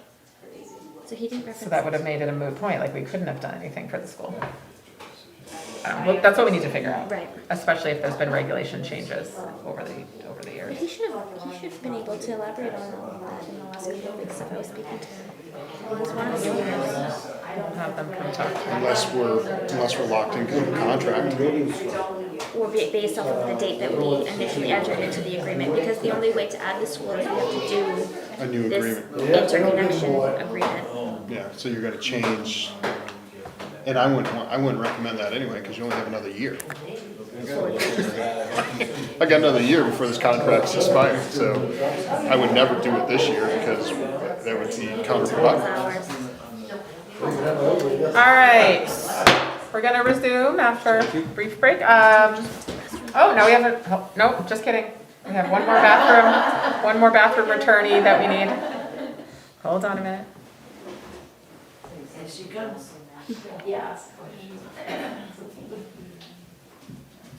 All right, so we'll resume the meeting. Karen has one more item, and then we'll see if there's more public comment, and then we're going to go into non-public. The bids for the highway shed were due on May 31st. We got, None. Oh, So one question is, do you want Kip to reach out to different contractors to see if they are willing to submit quotes? yes. Or do you want to try to rebid again and do a sealed bid process? My understanding is contractors, just from what I do, it's hard right now getting contractors to bid because they're just so busy. Yeah. So I think the best bet is probably having Kip reach out to some of the builders that he knows and have them give us quotes for doing the project, and then we have to make a decision if we're gonna either wait until the market kind of softens a little, or do we wanna move forward? So then I would like to request a waiver from the bid policy for the highway shed addition so that Kip can bypass the RFP process and seek those quotes. I'll how make a long motion. was the bid process open for? I think it was open for 4 weeks. Okay, which is the standard, and we had 0. Nothing. Okay, yeah, I'm in support of that. I'll make that motion. Second. All in favor? I'm an aye. John? Aye. Bob? Russ? Aye. Okay. All right, any other items you have? No. Okay, any other public comment? I just have a question about the solar. So we are paying something like 17,000 per year for the solar to the company, right? Fees, yeah. Yeah. So what do we actually, what's our electric bill? Like what do we actually pay? You said you can get 10,000 back and then, over the year or whatever, but what do we pay like a month in electric? Well, the fire station bill itself used to run anywhere between $1,200 and $1,600 per month. And now it's 0, right? Some months there's a small bill, like in the winter months, but I mean, it's only like a couple of $100s. But of all the buildings together, do you know what our electric will we pay monthly versus what we get back? We get, if it's 10,000 for the year, we get like less than 1,000 a month, right? So I'm just curious what we pay. We pay minimal, I think, because of, That's what I'm curious with all the buildings. I wanna say, I thought it was like around 16 grand. So 16 grand is what I budget for revision, and then each department still has their small bills that they expend the money, and then we receive the revenue. It all nets out to be about $7,000 to $10,000 in net savings after you've paid all of those contractors, because those are the numbers that Rob Wolfchuk presents at town meeting. But I'd have to add them all together. Okay, well, maybe just for the future, I don't have a sense, I just don't have a sense of, so 16,000, I thought it was 17,000 that we paid. It's like 16 and change. Oh, but we budgeted the 17,000 per Right. year, right, over the So 5 years or The 7 years. 17,000 that you're thinking of is the amount that we contribute to the capital reserve fund in order to purchase the system. Additionally, in the government buildings budget, there's an electricity line that we pay revision about $16,000 to supply the energy to us, which is a That's reduced, per year. yes, that's Until a we reduced buy the cost. system, because we were So the putting money 17 in. for buying the system, the 16 is for our electric bills, basically. Yes, And then we get 10 of that 16 back now. and then we have 10 in revenue back, yes. So we're only paying 6,000 a year in electricity for all the town buildings. Ish, yeah. Oh, that's amazing. Yeah, and the system has overperformed, right? From Yeah. what Yeah, I was knew predicted, that, I yeah. knew that. And last year it overperformed than what it did the year before. Which is why the school would be interested, I mean, it would really reduce taxes if Yeah. the school electricity bill dropped to close to 0, would be a good thing. And my understanding is some of these new panels are actually even more efficient than the ones we have, Sure. because they've just been changing so Yeah. frequently. So it's a great thing that the town's done, and it's helped us financially. Yeah, it's amazing how it works out. Letty? Letty Bedard, Middle Road. I had a question about the lack of guardrails that are on Middle Road. Sounded a little concerning. Yeah, so I guess my question is, I thought we put $350,000 at town meeting for roads. Could we not use that money to put up guardrails like sooner than in a year or two? You don't wanna pay. I think the bulk of it's already earmarked for the other roads that were pre-selected. but- Scrabble's 250, and then the other roads, I think Wayne had some other roads, South Road, they're doing some repairs, stuff like that. But it's a valid Are point. those like actual safety hazards or just like it'd be good?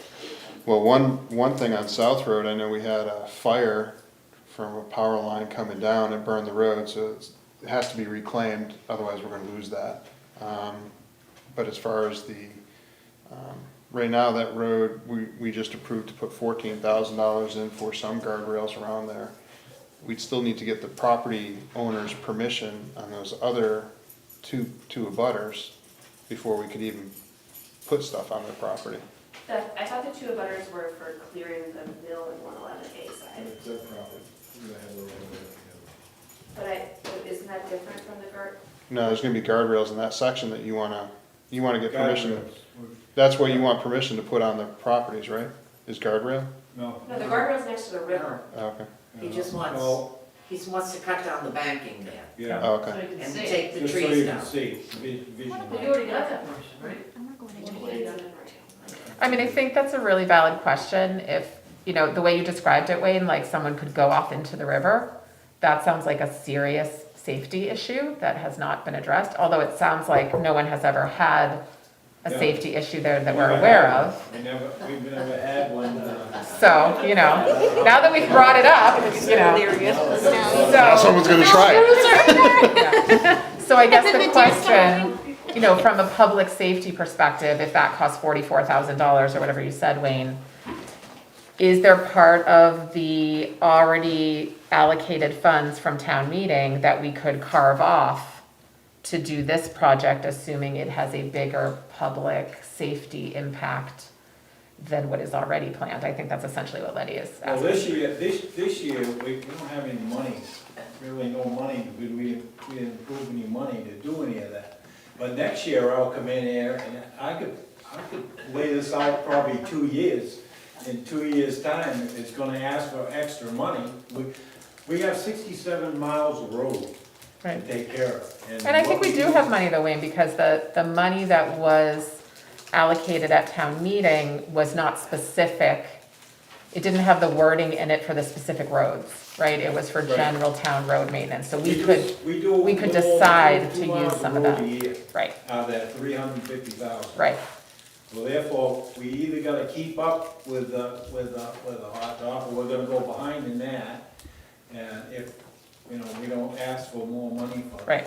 for So the- your feeling is if we carved out 44,000 of that money to do the guardrails, it would have a negative impact on the safety and quality of the hot top in the town? So you do not feel that we could make that switch? The other thing I would be curious to know is because we get impact fees and everything else, and if that development gets approved and it goes through, we might be able to utilize impact fees if we have to do it, or we can have them pay for the changes, right? You can have them pay for the changes, but the highway department does not receive money for impact fees. So But the roads and infrastructure $44,000, don't qualify. $44,000 for guardrails would be, You could, we if- could put on that project as part of condition of doing the yes, project. if that is an add-on that is being required based off of this development, then yes, you could ask Joe to pay for them. Okay, sounds like we need to do like a little thinking about that in terms, it's just related to the conversation we had previously. But I think a valid point, that sounds like a fairly significant safety issue in the town that we've gotten lucky so far. Other public comment? Liz? I just have a question. I think the last time you met. we Liz talked- McConnell, just say your Liz name. McConnell, I'm sorry, That's me. She forgot where she lived. She's moving in with Liz. Talking about South Road, so, and I was trying to figure out where the road is burned. It's not near me, but anyways, Lake Road. It's right at the Right corner on of the Lake. intersection. oh, okay, Yep, So- right at the end, by the intersection. oh, okay. all right. What are we talking about? The last time we met, there was talk about, allowing Zoom for recordings, because I just got another message that this isn't live again. It should be. So, I checked it. I checked it earlier. oh, It's on YouTube, it's not on, are they still on Vimeo, or, Yeah, and I clicked the link earlier. because we're not on Vimeo anymore, so we're just on YouTube. We're live streaming. oh, you're just on YouTube Live? Just on YouTube, Yeah, I that's, think somebody maybe was. it may just be I think it confusion. still says 50. So We saved money by not doing Vimeo, so. is that gonna change? I mean, I know you voted for it and it was a tie vote. So yeah, we discussed that last time, and I think it is a good question to bring that up, Liz, because John wasn't present for that meeting, and so we had a tied vote. Let me just pull John back up here. So John, we had just discussed going back to allowing the town to participate in some fashion like Zoom, and it had been a 2-2 vote without you present. And Andy's concern was just some of the security issues, getting Zoom bombed, et cetera. And then I guess just being careful about sort of running that part of the meeting and not having crosstalk and having the chat disabled and all of that stuff. Logistics. Right. I know that there are towns around here who have like call-in options that are just audio. I don't know sort of what everybody feels about that, but I do feel like it's, in terms of trying to be as transparent to as many people in town as possible, I do think it's a good idea to have some sort of electronic option. I had brought it up specifically relating to the fact that we were in the red CDC zone for COVID, which we've now come back down to the yellow. So we could either continue that conversation or, open a new conversation at some point of whether we wanted to have a sort of full-time electronic option for towns members to participate. Yeah, I mean, I don't know how much it would be used, but I mean, it's 2022. I feel like having some sort of option for remote participation. I mean, look at me, like I couldn't do this if I didn't have remote participation. Right. And participating is important to me as a citizen of the town. So it just seems, I know it would be a little bit logistically of a pain for us, but it seems like that might be a good idea.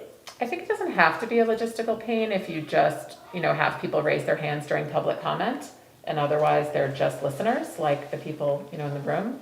So I don't know if if people have enough concerns about Zoom, that we want to look at other options and maybe talk to some of our, the towns in the area in terms of what they do. What would the board feel the most comfortable with? Could you reach out to some of the other town administrators and just see? If any of them offer. What are they doing? Exeter definitely offers something with every meeting, but I don't know if it's Zoom or audio. I think a few other towns do. Maybe just look at what our options are, because if there is an option that's a little bit more streamlined, that would have less noise in it, I think that would be nice. Yeah, and I know one of the things Andy says, you have to turn off like all the comments and Right, yeah, otherwise it becomes a banter. right, we don't between want to people. deal with that. Okay, so maybe we'll do a little bit of research in terms of what the best the smoothest, cheapest option for that would be, and then we'll bring that back to the board. Okay, perfect. Any other public comment? Motion to go into non-public for personnel. Second? Sorry, can I? Sorry. Wait, Oh. sorry. It's okay, we haven't voted. I have one really quick thing. I'm not asking for money, and I'm just trying to get a feel for how members of the board would react if I were to come back and ask for money. I'm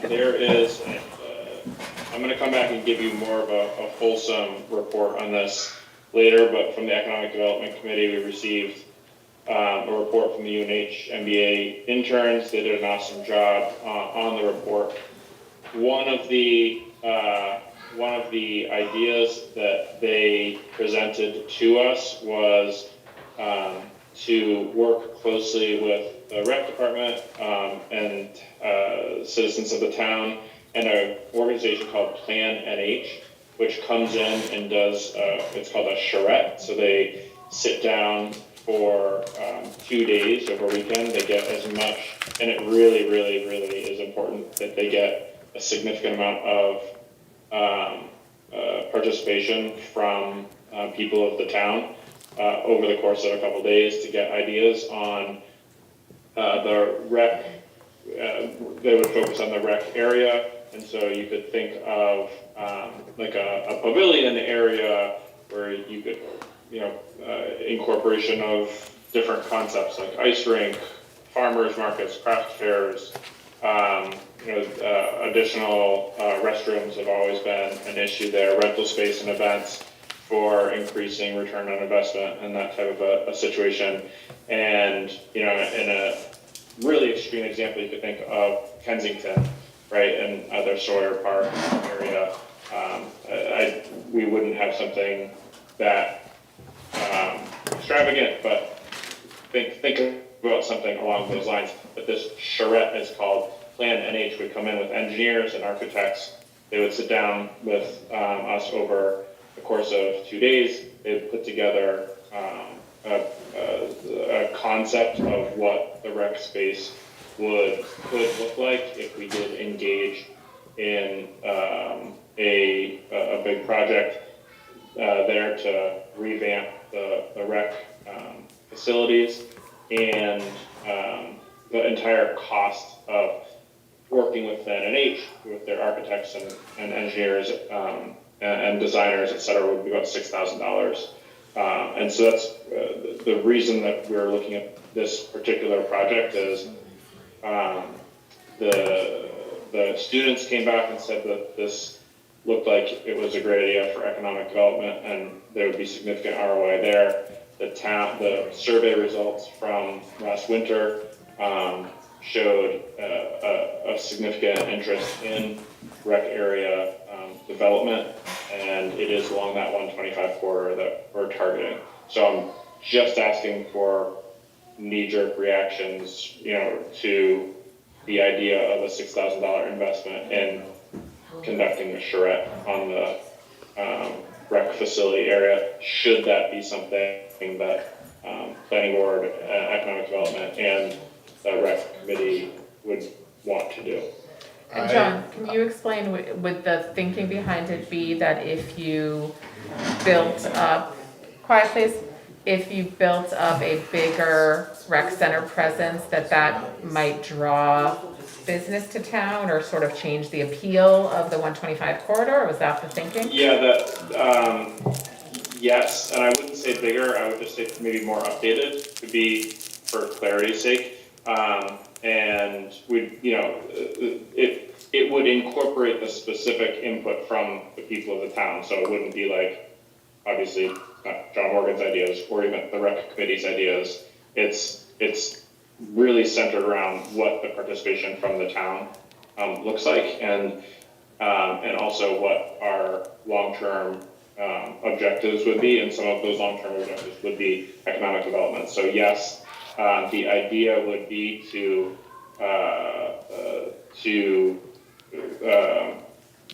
try to focus on and celebrate that rural character of Brentwood in a more updated rec facility presence. That would be as succinctly as I could put it, I think.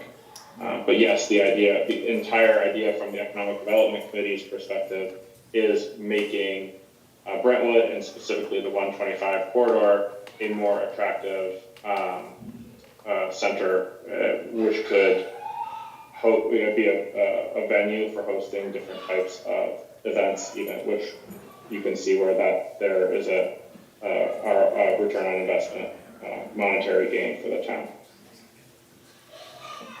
I wish it happened before we were about to pave the whole space over there. If they're gonna be changing things, I'm like, we're about to pave this whole parking lot. Right.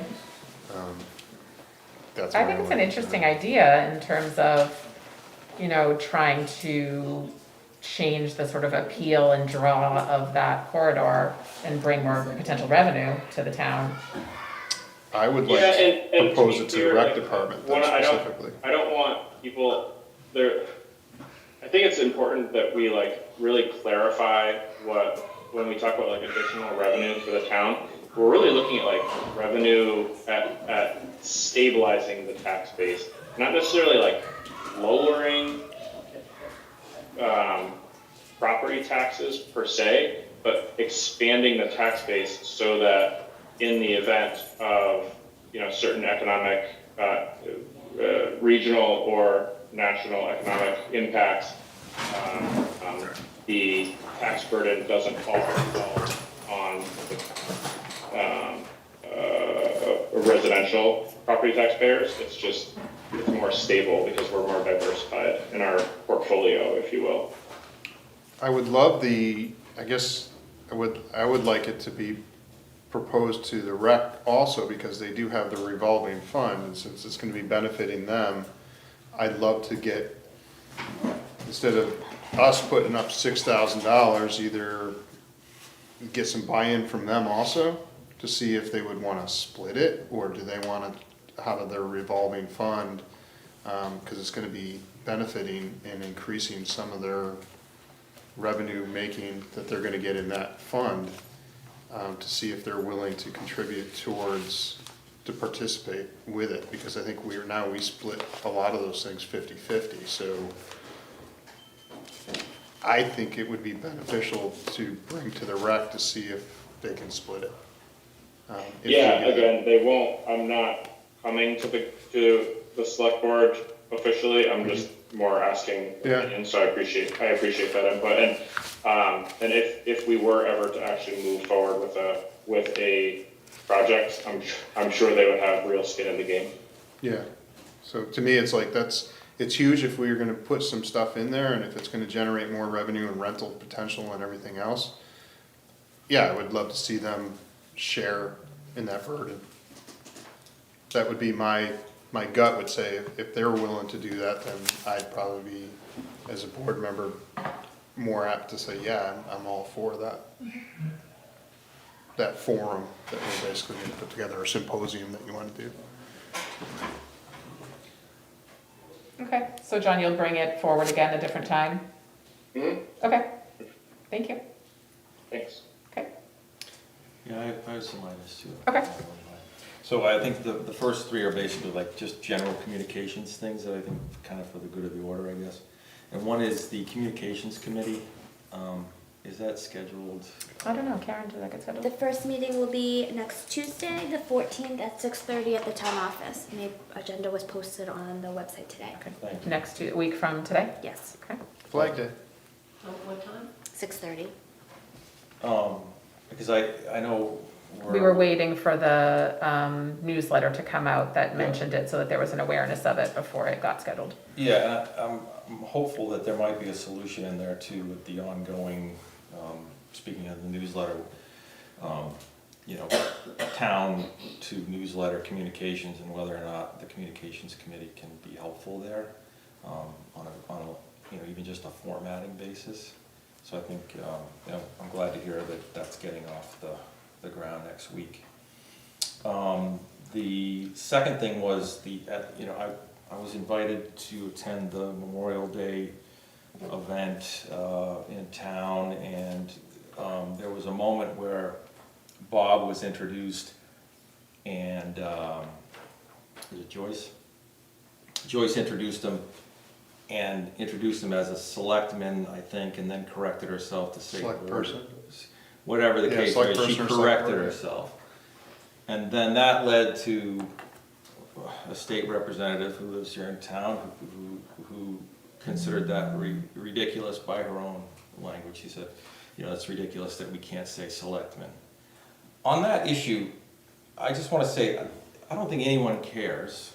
And I know we voted on this, I think unanimously, to change it. It's a no-brainer. But I honestly don't think anyone cares whether I get called a selectman or he gets called a selectman. If you don't want to be called a select woman, maybe it's select board member, whatever the case may be. I think the issue was more focused on collectively what is the body being called. So I don't want people feeling they're on pins and needles with saying selectmen or not. Yeah, I agree. It's not a pins and needles issue, it's just a, it was just a naming no-brainer decision that this is not a board of selectmen. Right. It's that simple. Well, and I think we were called select, I know when Jane was on the board, we called everyone it was a select board. That's what it is, you're a select And board then member. I know Phyllis didn't have a problem being called selectman, and Jane didn't have a problem being called selectman, but we referred to it as the select board. So would I bring this up normally? No. I've been to a lot of Memorial Day events, and I've never seen a politician do what I saw be done there. And I just thought it was all pointless. So I just wanted to clarify that.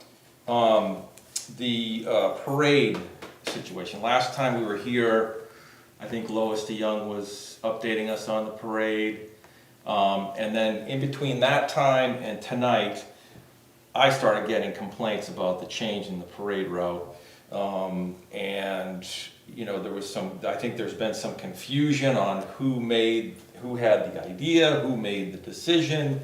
There are people who are upset that it's no longer going by Lindy's. People upset that it's longer than it used to be. You know, this was something that I think Lois took on, had a group of people who came up with some ideas, then it became a collective effort, then Andy Gray, rec director, sent us a letter. We had this letter in front of us that said, for a variety of reasons, let's give this a try. I think in hindsight, well, I don't think in hindsight, I know in hindsight, I should have spoken up and asked to have Andy come and speak to us. Lois had her own information, that's fine. But Andy, in the future, and I just wanted that to be on the record, that I think going forward, it's just like slow stuff down. Let's bring in Andy, he's the one who sent the letter. Let's make sure we're all on the same page here. And, you know, as far as this year's parade goes, you know, I think the change is going to be made. We'll see how it goes. And then next year is next year, as far as I understand. And that is a rec function, so typically they make a recommendation, kind of like Halloween. They make a decision and we basically say, yep, so, and typically we used to do that just so we're recording, everyone knows when it's going on. So I got a bunch of people calling and complaining too. I think Andy and I both brought it up that night. Can we include the old route too? I don't have a problem driving an extra half mile. But that was shut down. I think your point is excellent, though, that it was a rec function and a rec decision. Yeah. And probably should have been presented to the board by the rec instead of sort of an unofficial representative. Yeah. Because I think that there was some confusion that was generated by that.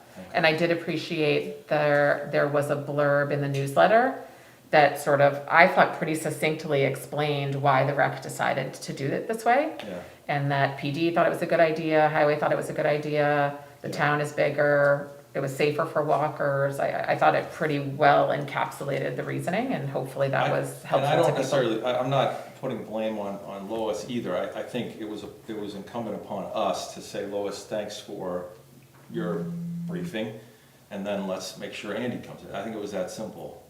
But I you know, again, hindsight on that one. So the next question I had was, with the federal money that came in, you know, sort of with the reaction to COVID, has there been discussion about air purification in this building?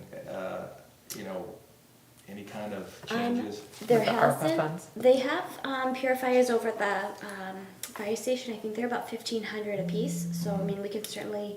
I can ask Kip to quote those out based on the square footage of this building and for downstairs for all of the town buildings.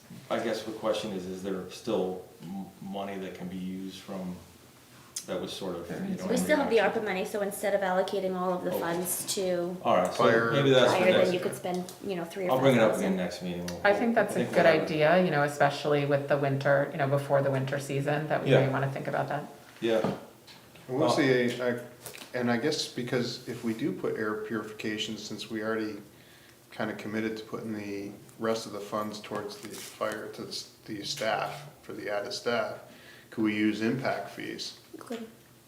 So we could use impact fees to pay for The ARPA funds aren't tied to a certain use, though, are they?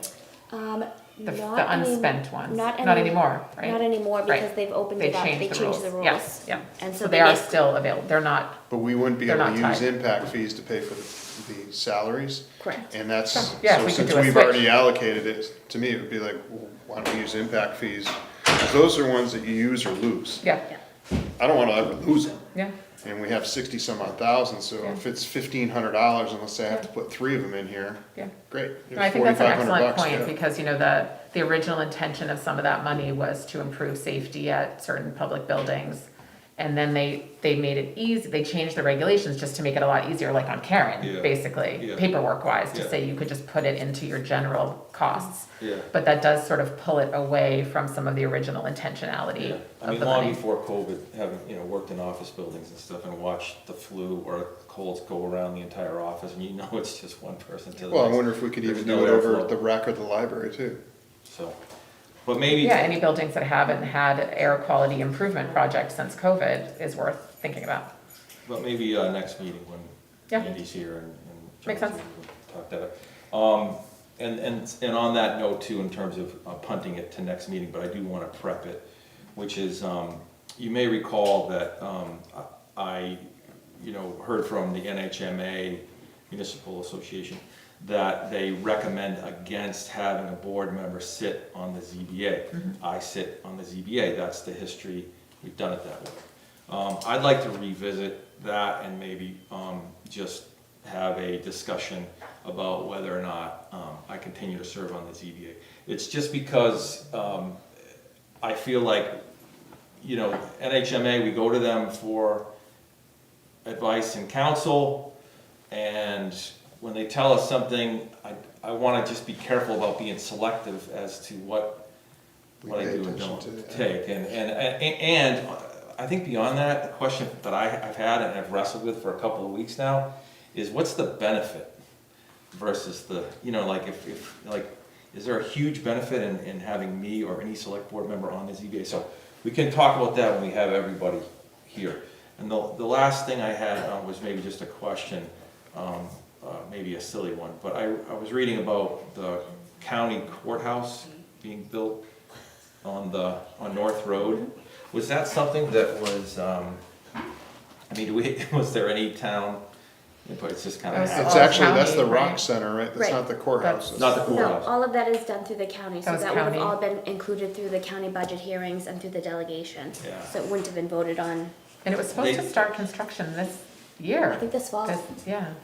Any discussion like on a traffic impact, anything along that line? We were just talking about traffic impact on North I Road. can ask Jude. I They can did a reach out to traffic Jude. study with 3 ponds, but I don't know how I don't This remember is a any huge- traffic study it's being a done for huge that. yeah. complex. Jude Gates would have facilitated all of that information though. It might be worth us just revisiting that question since if they're gonna break ground this year. I think that's a great question. All right, thank you. And there's no tax on that either, they don't pass a dime. No. There's ARPA funds and the state. Yeah, north is a state road. That's correct. Okay? Thank you. Yeah. Bob, did you have anything else? Conservation committee did meet. They have some properties that they're looking into.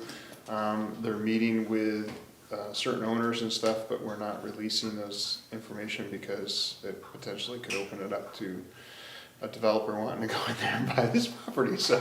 What's the time frame for those decisions?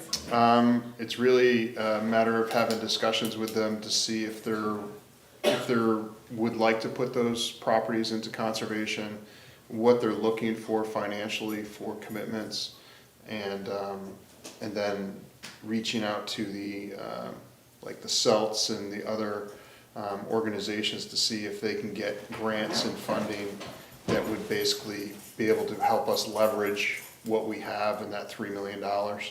I was pretty pleased to see all the different properties that they are looking at. There's a handful of them, and a lot of them would end up making it contiguous of the other properties that we've conserved. So it would be really beneficial, and I think especially with the big focus on maintaining a rural, if we can put those properties into that puddle, I guess. And is the plan to try to use the whole 3 million?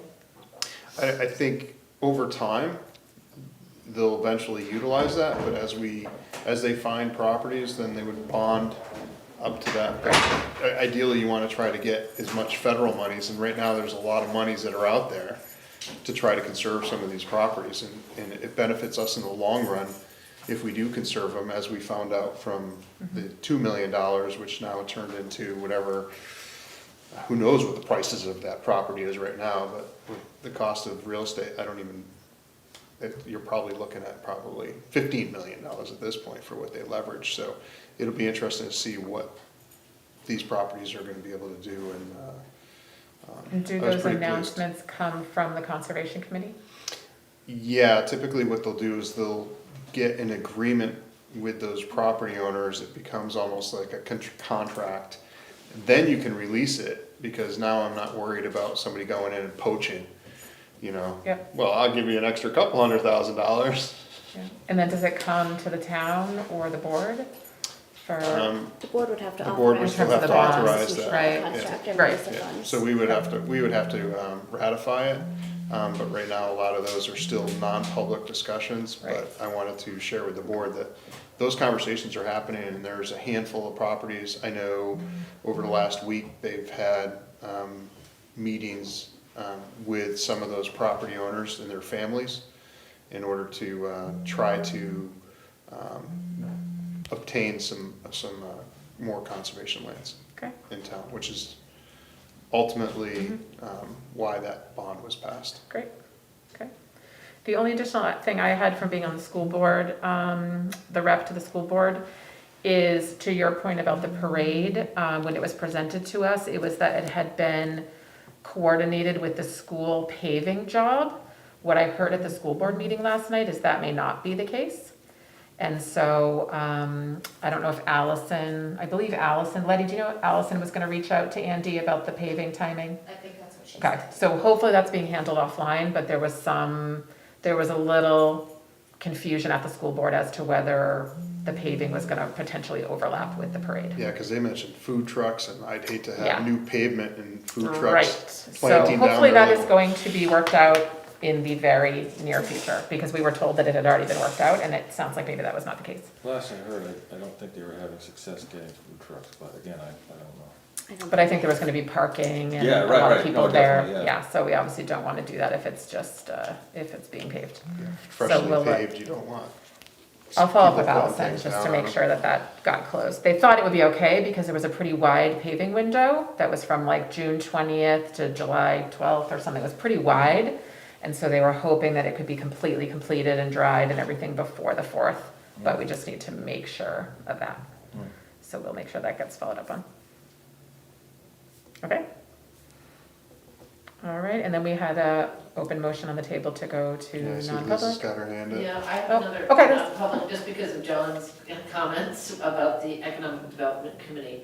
Do you know what the Economic Development Committee, has spent to date? Because I know when it was started, there was supposed to be no cost, and I believe that it's already up to $4,000 between the sign and the addition to the capital, you know, that capital improvement plan, or whatever it is, it's called the book, there's some kind of amount. The master plan, yeah. So I'd like to know what the Economic Development Committee has already spent. I also think that sounded like really a rec thing and not an economic development thing, so. Yeah, I think that was Bob's point. Yeah, so I'm like not even a combined economic development and rec, it sounded totally rec to me. So, I'm really leery of another 6,000 on top of the 4,000 for 10,000 for a committee that was supposed to cost the town nothing. So, I'm really, really concerned about it. So maybe next time we can report on Noted. how much has Yep. already been spent. Yep, okay. All right, we will go into non-public. We had a motion, I think we had a second. Okay, I'm an aye. John, non-public?